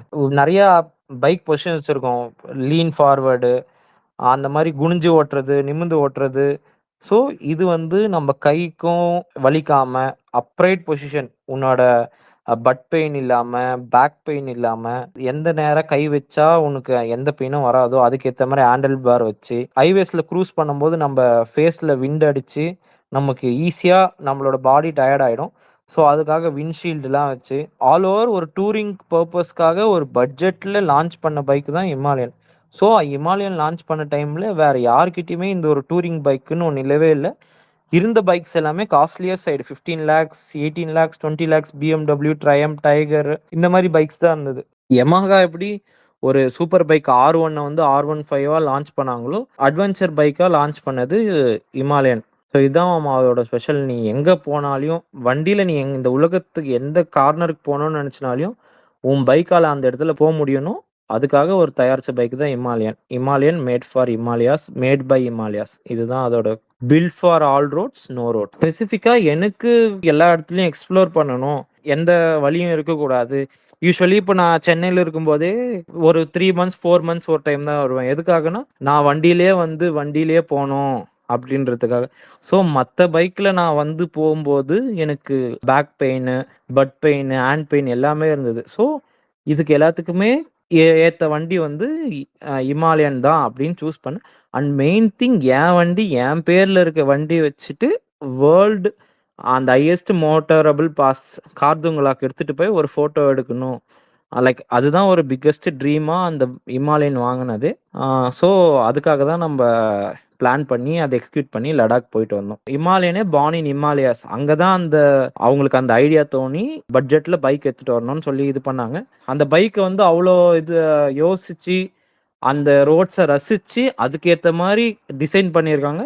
நம்மளும் அந்த வண்டியை வாங்கி அதை தயாரித்த சிட்லால் எப்படி அப்படி ஒரு யோசனை வந்தது அப்படின்னு அவனோட பாயிண்ட் ஆஃப் வியூல இருந்தே அந்த பைக்கை லவ் பண்ணி அந்த ரோட்ஸுக்கெல்லாம் எடுத்துகிட்டு போய் அதை ஃபீல் பண்ணி ஒவ்வொரு குழியில் விடும் போதும், லடாக்ல பனியில் ஓட்டும் போதும் அந்த வண்டி நம்மளை எப்படி காப்பாற்றி அவன் எப்படி டிசைன் பண்ணானோ, இப்படி வழுக்கக்கூடாது, இந்த குழியில் விட்டால் நமக்கு முதுகு வலிக்கக்கூடாது, அவங்க எப்படி ஃபீல் பண்ணணும் அந்த வண்டியை ஓட்டும் போது, அது எல்லாமே அவன் எப்படி சொல்லி இது பண்ணானோ, அந்த வண்டியை தயாரிச்சானோ அதை எடுத்துகிட்டு போய் அதை ஃபீல் பண்ணணும் அப்படின்றதுக்காக தான் அந்த வண்டியை வாங்கி போய் அந்த ஊரில் அதுக்கேற்ற பர்பஸில் ஓட்டி ஃபீல் பண்ணி எடுத்துகிட்டு வந்துட்டோம். நன்றி நண்பர்களே. இது சி. சிவகுமார்.